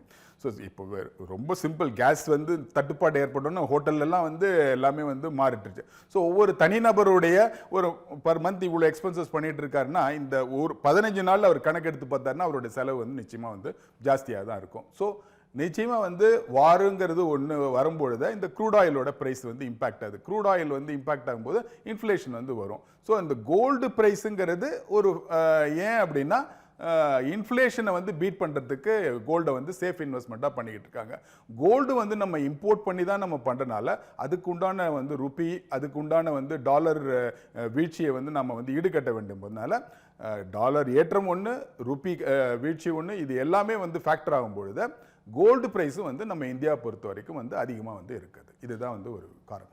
சார், யூஸ்வலாக இன்வெஸ்ட் பண்ணுறோம், மார்க்கெட்டில் இன்வெஸ்ட் பண்ணுறோம் அப்படின்னாலே ஒரு டிப் வரும், அது வரைக்கும் வெயிட் பண்ணுங்கள், அந்த மொமெண்ட்டில் டிப்பில் வந்து நீங்கள் இன்வெஸ்ட் பண்ணுறீங்க அப்படின்னா ஒன்ஸ் அது மார்க்கெட் ரைஸ் ஆகும்போது உங்களுக்கான ப்ராஃபிட் அந்த கார்பஸே வந்து வேறு மாதிரி இருக்கும் அப்படின்வாங்க. ஸோ இந்த மாதிரி அன்சர்டனிட்டி பீரியட், நிச்சயமே இல்லாத ஒரு விஷயம் நடந்துட்டுருக்கு அப்படின்னும் போது மார்க்கெட்டுமே வந்து கொஞ்சம் பேலன்ஸ்டாக இருக்காது, இம்பேலன்ஸாக தான் இருக்கும். அந்த டைமில் புதுசாக இன்வெஸ்ட் பண்ணுறவங்க வந்து இன்வெஸ்ட் பண்ணலாமா? இப்போ கரண்ட்டாக இருக்கிற அந்த வார் சுச்சுவேஷன்லேயுமே அதே விஷயங்கள் தான் இருக்குது, பேலன்ஸ்டாக இல்லை. அப்படி இருக்கும்போது எப்படி இன்வெஸ்ட் பண்ணலாம் சார் ஒரு புதுசாக இன்வெஸ்ட் பண்ணுறவர்? அதாவது இன்வெஸ்ட்மெண்ட்டுன்னு பொறுத்த வரைக்கும் டைமிங் கிடையாது. நீங்கள் வந்து இன்வெஸ்ட்மெண்ட்டுக்கு பார்க்க வேண்டியது அந்த இன்வெஸ்ட்மெண்ட்டுக்கு உண்டான குவாலிட்டி, அது எந்த அளவுக்கு வந்து சேஃப்டியாக இருக்கும், எந்த அளவுக்கு லிக்விடிட்டி, எந்த அளவுக்கு ரிஸ்க் ஃப்ரீயாக இருக்கும், எந்த அளவுக்கு வந்து ரிட்டர்ன்ஸ் கொடுக்கும், என்ன மாதிரியான உங்களுக்கு ரிட்டர்ன் வந்து நீங்கள் எக்ஸ்பெக்ட் பண்ணுறீங்க, எந்த அளவுக்கு நீங்கள் கையில் கேஷ் வச்சுருக்கீங்க, அதை பொறுத்து தான் வந்து நீங்கள் வந்து தீர்மானிக்கணுமே ஒழிய இன்றைக்கி வார் நடக்குது, இன்றைக்கி வந்து அது வந்து அந்த டைமில் நீங்கள் வந்து உங்களுடைய இது எல்லாமே சாதகமாக இருக்கும்போது அந்த சிச்சுவேஷன் வந்து உங்களுக்கு ஒரு இன்னொரு பாசிட்டிவ் ஃபேக்டர் தானே ஒழிய அந்த ஒரு வாருக்காக நான் கடன் வாங்கி நான் வந்து இன்வெஸ்ட் பண்ணேங்கிறது ஒரு சரியான அப்ரோச்சாக இருக்காது. அதாவது இன்வெஸ்ட்மெண்ட்டுங்கிறது ஒரு காம் மைண்டோட பண்ணணும், ஒரு நிதானமாக நீங்கள் முடிவெடுத்தால் தான் வந்து அது என்ன மாதிரியான இன்வெஸ்ட்மெண்ட் கோல் வச்சுருக்கீங்களோ அந்த கோலுக்கு உண்டான அச்சீவ்மெண்ட்டை இதை கொடுக்குமாங்கிறத முதல்ல நீங்கள் தீர்மானம் பண்ணிக்கணும். ஓரளவுக்கு எல்லா ரிஸ்க்குமே வந்து இன்வெஸ்ட்மெண்ட்டில் இருக்க தான் செய்யும். அந்த ரிஸ்க்குங்கிறது ஒரு 5 to 10%, அதாவது உங்களுடைய ரிஸ்க் அப்பிடைட்டை பொறுத்து இருக்குது. நீங்கள் எது வரைக்கும் நீங்கள் தாங்கலாம், நீங்கள் வந்து இல்லை நான் 5% தான் என்னால் தாங்க முடியும், இல்லை 10% வரைக்கும் உங்கள் லிமிட்டேஷன் தான் நீங்கள் பார்க்கணுமே ஒழிய மார்க்கெட் டைமிங்கை பார்க்கக்கூடாது. அது வந்து சரியான அப்ரோச்சும் கிடையாது. மார்க்கெட்டுங்கிறது மாறிக்கிட்டே இருக்கும், ஏன்னா அது வந்து வேரியஸ் எமோஷன்ஸை கலந்தது. இன்னைக்கு வந்து நம்ம உலக அளவில் நம்ம வந்து இணைஞ்சிருக்கனால தான் இந்த மாதிரியான ஒரு சூழ்நிலையெல்லாம் இருக்குது. நம்ம வந்து தன்னிறைவு பெற்ற நாடாக இருந்தால் நம்மளுடைய டைனமிக்ஸ் வந்து வேறு மாதிரி இருக்கும். ஸோ அதனால் வந்து எமோஷன்ஸ் நிறைய இருக்கும்போது அதனுடைய பிரதிபலிப்பு வேறு வேறு மாதிரி இருக்கும். அதனால் டைமிங்கை தவிர்த்துட்டு இந்த மாதிரியான பிரின்சிபலும் உங்களுடைய கையிருப்பு பணம், உங்கள் ரிஸ்க் அப்பிடைட் என்னன்றதை பொறுத்து எந்த துறை வந்து உங்களுக்கு சாதகமாக உங்களுக்கு நல்லா தெரிஞ்சிருக்கோ அதை முதலீடு செய்கிறது. இல்லை தெரியல அப்படின்னா நீங்கள் தெரிஞ்சுக்கணும், ஒரு ஸ்டார்டராக இருக்கீங்க அப்படின்னா மியூச்சுவல் ஃபண்டில் நீங்கள் வந்து ஸ்லோவாக ஸ்டார்ட் பண்ணி அவங்க எப்படி வந்து அந்த ஃபண்டை வந்து மேனேஜ் பண்ணுறாங்க, ஏன்னா அதை மேனேஜ் பண்ணுற ஒரு ஃபண்ட் மேனேஜர் அதை படிச்சுட்டு அதுக்கு உண்டான ரிசர்ச் அதுக்கு உண்டான டீம் எல்லாம் இருக்காங்க, அதை எப்படி ஹேண்டில் பண்ணுறாங்க, என்ன மாதிரியான ரிட்டர்ன்ஸ் வந்து வருதுங்கிறத ஸ்லோவாக நீங்கள் ஸ்டார்ட் பண்ணி அதை வந்து நீங்கள் லேர்ன் பண்ணிவிட்டு அடுத்த ஸ்டேஜுக்கு தான் போனமே ஒழிய நீங்கள் டிப்பு இல்லை மார்க்கெட்டில் இருக்கக்கூடிய அன்சர்டனிட்டியை நான் யூஸ் பண்ணி இப்போ முதலீடு பண்ணால் ரிட்டர்ன்ஸ் கிடைக்குமான்றது கேட்டால் மோஸ்ட்லி வந்து அது வந்து ஃபெயிலியராக தான் வந்து இருக்குங்கிறது என்னுடைய கருத்து. ஓகே சார், இன்னும் நிறைய பேசலாம். சேகர் ஈரோட்ல இருந்து கால் பண்ணியிருக்காங்க. வணக்கம் சார். வணக்கம் சார். வணக்கம். உங்க கேள்வி சார். சார், இப்போ நம்ம வந்து ஒரு பேங்க் டெபாசிட்டோட அதிக வட்டி வேணும் அப்படிங்கிறதுக்காக நம்ம இந்த REITS, இன்விட்டு இதுலலாம் இன்வெஸ்ட் பண்ணலாமா சார்? இதுல எது வந்து சேஃபு? ஏன்னா நிறைய இன்விட்ஸ், REITS இருக்கு. புரியுது. இது வந்து இப்போ புதுசாக செபி வந்து கொண்டு வந்திருக்கக்கூடிய ரியல் எஸ்டேட் இன்வெஸ்ட்மெண்ட் ட்ரஸ்ட். அதாவது நீங்கள் வந்து இப்போ கிட்டத்தட்ட நீங்கள் வீடு வாங்கிட்டு வாடகைக்கு விட்டுட்டு அந்த ரெண்டல் இன்கம் வர்ற மாதிரி தான். ஸோ இது வந்து இவங்க வந்து ஒரு ரெகுலேட்டட் மார்க்கெட்டுக்குள்ளே இவங்களும் செபிக்குள்ளே தான் இருக்கிறாங்க. ஸோ நீங்கள் செய்ய வேண்டிய வேலை, அதாவது நீங்கள் தனியாக வீடு வாங்கி அதை இது பண்ணோன்னா அதுக்கு மெயின்டெனன்ஸ் இருக்குது, ப்ளம்பரை கூப்பிடணும், வேலை செய்யல. நீங்கள் ஃபாரின் போயிட்டீங்க அப்படின்னா அதை பக்கத்தில் இருக்கிறவங்கள கூப்பிட்டு அணுகி அதுக்கு உண்டான சப்போர்ட் எடுத்து இதெல்லாம் பண்ணணும். அதெல்லாம் வேண்டாம் சார், எனக்கு வந்து பணத்துக்கு ரிட்டர்ன்ஸ் வந்தால் போதும் அப்படின்னு நினைக்கிறவங்களுக்கு இதெல்லாம் வந்து வெளிநாட்டில் இருக்கக்கூடிய ஒரு ஹைப்ரிட் இருந்தது. இப்போ இது வந்து இந்தியாவிலையும் வந்து கொண்டு வந்துட்டாங்க. இது வந்து அண்டர் ரெகுலேஷனுக்குள்ளே இருக்குது. அதனால் ரெண்டல் இன்கம் இவங்களுக்கு பொதுவாகவே வந்து ரெண்டல் இன்கம் தான். கமர்ஷியலாக இருக்கட்டும் இல்லை வந்து பேசிக்கலி இவங்க வந்து கமர்ஷியல் ரெண்டல் தான் வந்து விடுவாங்க. அதுலேருந்து ரெண்டல் ஈல்டு வந்து பார்த்திங்கன்னா மோர் தென் 9 to 10% இருக்கும். ஆவரேஜாக பார்த்தீங்கன்னா 8 to 9% இருக்கும். பேங்கை விட உங்களுக்கு வந்து இன்ட்ரெஸ்ட் ரேட் நிச்சயமாக கூடுதலாக கிடைக்கும். இதை வந்து ட்ராக் பண்ணி நீங்கள் பண்ணலாம். இப்போ பார்த்தீங்கன்னா கவர்மெண்ட்டே வந்து நிறைய இது சம்மந்தமாக இருக்கக்கூடிய இந்த ரோடு ரிலேட்டட் இதுக்கெல்லாம் வந்து இன்வெஸ்ட்மெண்ட் ட்ரஸ்ட் மூலமாக வந்து ஃபண்ட்ஸ் ரைஸ் பண்ணியிருக்காங்க. ஸோ இது வந்து ஒரு சேஃப், அதாவது உங்களுக்கு வந்து கேபிட்டல் எந்த லாஸும் வராது, உங்களுக்கு ஓரளவுக்கு ரீசனபிள் ரிட்டர்ன் பேங்கை விட கொஞ்சம் ஜாஸ்தியாக கிடைக்கும். குறிப்பாக வந்து ரிட்டையர்டாக இருக்கிறவங்களுக்கு இது இன்னொரு இன்வெஸ்ட்மெண்ட் அவென்யூஸ், அதாவது பெரிய அளவுக்கு ரிஸ்க் எடுக்காமல் மினிமைஸ்டு ரிஸ்க்காக எடுக்கிறதுக்கு இது ஒரு ரிட்டையர்ட் பீப்புளுக்கு நல்ல ஒரு அவென்யூ. சார், அடுத்ததா தமிழ் செல்வன் திருவாரூர்ல இருந்து கால் பண்ணியிருக்காங்க. வணக்கம் சார். வணக்கம் மேடம். உங்க கேள்வி சார். நான் இப்போ மஸ்கட்லேருந்து வந்தேன். இப்போ அங்கேருந்து காயின் வாங்கிட்டு வந்தேன் 2 பவுன், 16 கிராம். அது அங்கே சார், கேள்வி கொஞ்சம் தெளிவா. நான் மஸ்கட்லேருந்து வந்தேன். அங்கேருந்து காயின் வாங்கிட்டு வந்தேன் 2 காயின் 16 கிராம். அப்போ அது அங்கே வந்து வாங்கக்குள்ள நம்ம ஊர் காலத்துக்கு வந்து 1,20,000. இப்போ வந்து ரேட் ரொம்ப கம்மியாக போச்சு. அது ஏறுமா திருப்பி? ஓகே. ஸோ காயின் வாயின் வந்துட்டீங்க, ஒன்றும் ஒரி பண்ணிக்க வேண்டாம். அது எப்படி வேணாலும் யூஸ் பண்ணிக்கலாம். நிச்சயமாக அது ஏற தான் சார் செய்யும். நீங்கள் வந்து இப்போதைக்கு அதை வந்து ஒரி பண்ணிக்க வேண்டாம். இந்த நிகழ்வுகள்லாம் வந்து ஒரு காம் சிச்சுவேஷனுக்கு வரும். நிச்சயமாக வந்து தங்கத்தை பொறுத்த வரைக்கும் ஏற்றம் இருக்கும். நீங்கள் பெட்டர் ப்ரைஸில் தான் வாங்கியிருக்கீங்க, நல்ல ரிட்டர்ன்ஸ் கிடைக்கிறதுக்கு வாய்ப்பு இருக்குது. இல்லை நீங்கள் வந்து உங்களுடைய நல்ல நிகழ்வுகளுக்கும் அதை நீங்கள் யூஸ் பண்ணிக்கலாம். அதனால் நீங்கள் ஒரி பண்ணி இதை போய் விற்கணுன்ற அவசியம் வந்து இந்த சூழலில் இருக்காதுங்கிறது என்னுடைய கருத்தாகும். சார், இப்போ வார் மாதிரியான அன்சர்டனிட்டி பீரியடில் வந்து இந்த டைவர்சிஃபிகேஷன் ஒரு விஷயம் இருக்குல்ல. எல்லாரும் கோல்டுனா கோல்டு மட்டும்தான் ஃபோக்கஸ் பண்ணுவாங்க. கொஞ்சம் டைவர்ஸ்டாக நம்ம இன்வெஸ்ட் பண்ணோம் அப்படின்னா நிறைய பேர் அதை ஒத்துக்க மாட்டேங்கிறாங்க. இப்போ வரைக்குமே வந்து அந்த இல்லை எனக்கு கோல்டு மட்டும் போதும், இல்லை எனக்கு மியூச்சுவல் ஃபண்ட்ஸ் மட்டும் போதும் அப்படின்ற ஒரு மைண்ட் செட்டில் ஏதோ ஒன்று போதும் அப்படின்ற மாதிரி இருக்காங்க. பட் இந்த டைவர்சிஃபிகேஷன் அன்சர்டனிட்டி டைமில் எந்த அளவுக்கு ஒரு நல்ல ஃப்ரூட்ஃபுல் ரிசல்ட்ஸ் கொடுக்கும்? நிச்சயமாக எப்போவுமே வந்து டைவர்சிஃபிகேஷன் எல்லா டைமுக்குமே வந்து தேவை. அன்சர்டனிட்டின்றது இல்லை.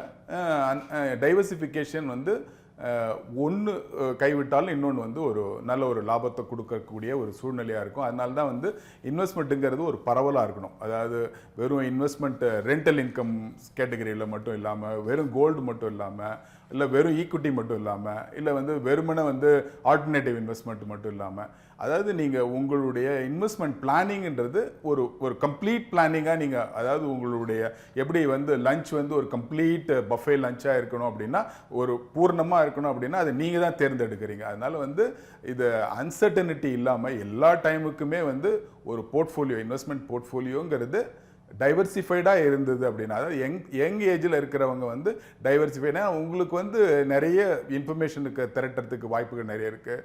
உங்களுடைய ஏஜ் ஃபேக்டர், உங்களுடைய இன்கம் ஃபேக்டர், ஏர்னிங் பொட்டென்ஷியல், இது எல்லாமே இருக்கனால யங் ஏஜில் இருக்கிறவங்க டைவர்சிஃபைடாக ஒரு இன்வெஸ்ட்மெண்ட்டை பண்ணுறது தான் வந்து சரியான முறை.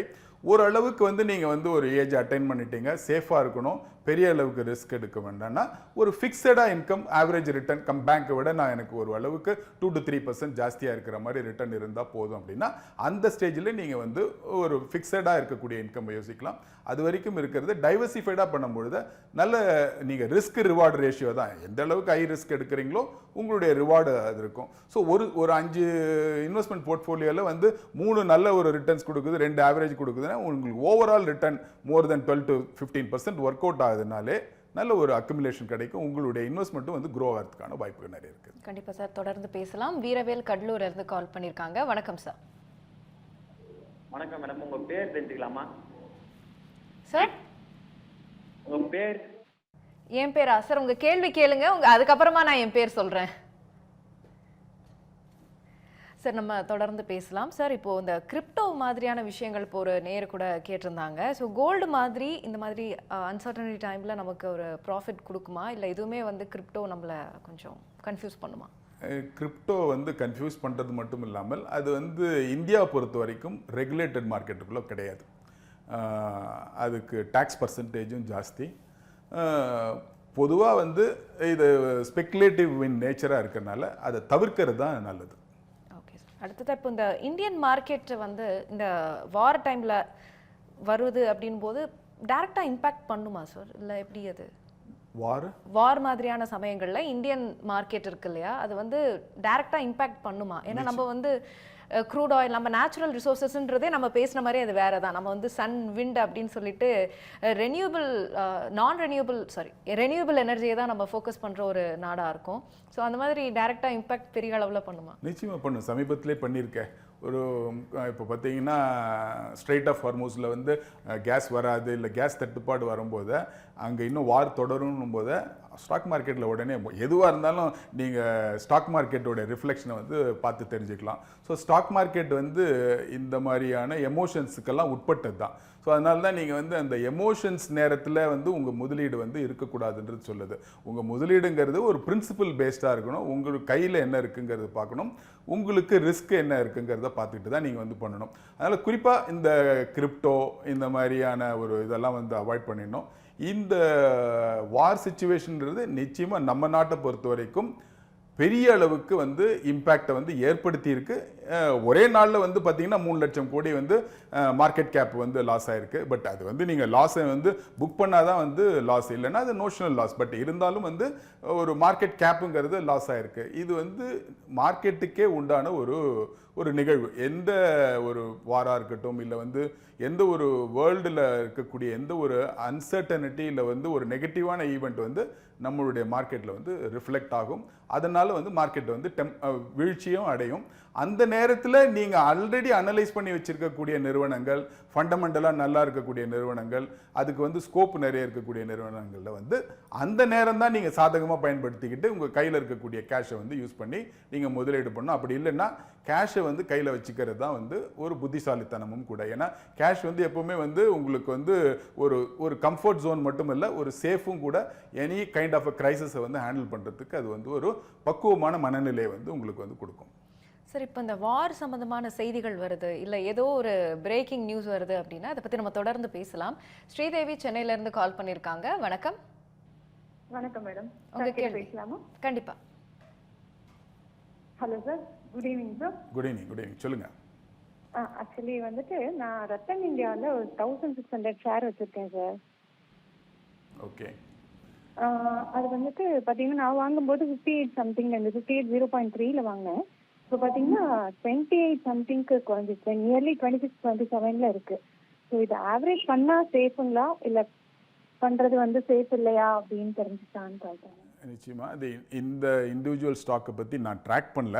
ரெண்டாவது வந்து குறிப்பாக வந்து இந்த மாதிரியான ஸ்டாக்கை நீங்கள் இண்டிவிஜுவலாக பண்ணும்பொழுது உங்களுடைய புரோக்கரோ இல்லை நீங்கள் எந்த கிட்ட வந்து அக்கௌண்ட்ஸ் வச்சுருக்கீங்களோ அவங்களுக்குன்னே ரிசர்ச் டீம்லாம் வந்து இருக்கும்.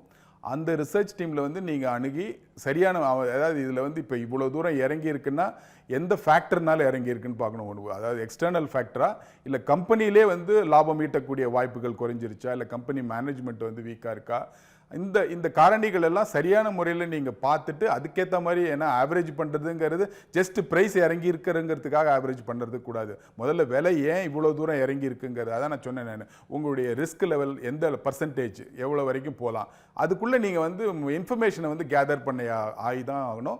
அதுக்கு நீங்கள் எங்கே அக்கௌண்ட் வச்சுருக்கீங்களோ அங்கே இருக்கக்கூடிய ரிசர்ச் டீமை அவங்கள அப்ரோச் பண்ணி அதுக்கு உண்டான டேட்டாவை எடுத்துகிட்டு அந்த தரவுகள் சரியாக இருக்கா அதுக்கு ஏற்றால் போல் முடிவெடுக்கிறது தான் வந்து சரியாக இருக்குங்கிறது என்னுடைய கருத்தாக இருக்கும். அடுத்ததா நாகலிங்கம் தஞ்சையிலிருந்து கால் பண்ணியிருக்காங்க. வணக்கம் சார். வணக்கம் மேடம். உங்க கேள்வி. வணக்கம் சார். வணக்கம், சொல்லுங்க சார்.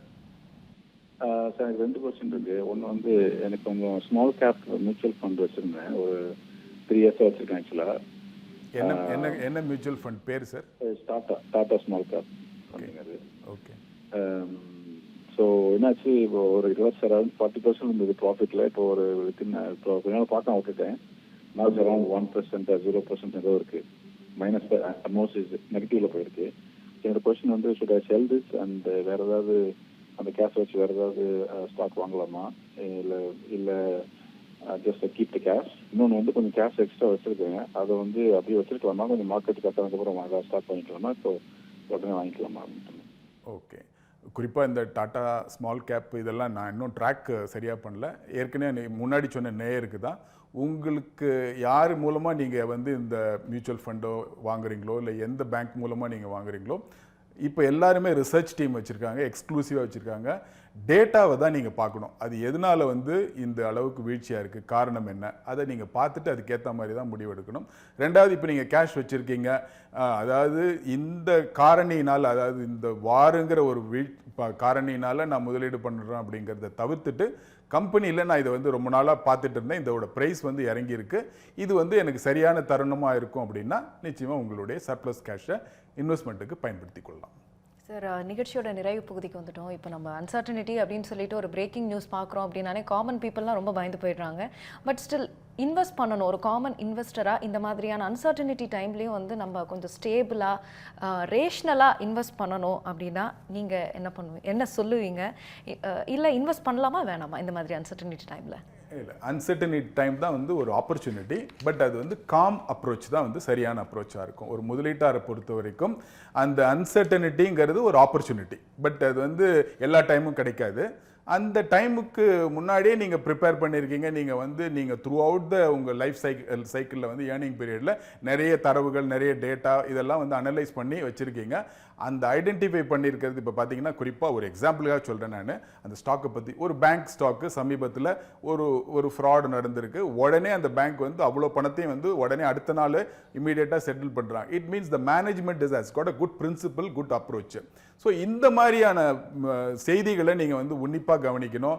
எந்த கம்பெனி வந்து உடனே வந்து ஒரு கம்ப்ளைன்ஸு, ரெகுலேஷன்ஸு இதெல்லாம் வந்து சரியான முறையில் அட்ரஸ் பண்ணி ஷேர் ஹோல்டருக்கும் வந்து சரியான ப்ரொடெக்ஷன்ஸையும் கொடுத்து தகவல்களையும் கொடுக்குறாங்களோ அந்த கம்பெனியை வந்து நீங்கள் வந்து ஐடென்டிஃபை பண்ணி இந்த மாதிரி தருணத்தில் முதலீடு செய்யும் பொழுது நீண்ட கால அடிப்படையில் நிச்சயமாக வந்து முதலீடுங்கிறது வந்து ஒரு சுவாரஸ்யமானது மட்டுமல்ல, பலவிதமான டேட்டா கிடைக்கும் போது உங்களுக்கு நாலேஜும் வந்து கூடும், உங்களுடைய ரிட்டர்ன்ஸ் வந்து கூடுறதுக்கான வாய்ப்புகளும் இருக்குது சேஃபாக. கண்டிப்பாக சார். இவ்வளோ நேரம் வந்து இன்வெஸ்ட்மெண்ட்ஸ், அதுவும் இந்த மாதிரி நிச்சயம் இல்லாத அன்சர்டனிட்டி டைம்லலாம் என்னென்ன பண்ணலாம் அப்படின்னு சொல்லிட்டு நிறைய பேருக்கு டவுட்ஸ் இருக்கும். அண்ட் நிறைய பேர் கோல்ட் அண்ட் லேண்டை தான் பெஸ்ட் சாய்ஸ் அப்படின்ற மாதிரிலாம் சொல்லுவாங்க. பட் டைவர்சிஃபைடாக எப்படி இன்வெஸ்ட் பண்ணலாம் அப்படின்னு சொல்லிட்டு you have educated us. Thank you so much for coming to our show sir. Thank you so much. நேர்களே, இன்றைய நிகழ்ச்சி நிறைவடைகிறது. மீண்டும் வேறொரு நிகழ்ச்சியில் சந்திக்கலாம். நன்றி, வணக்கம்.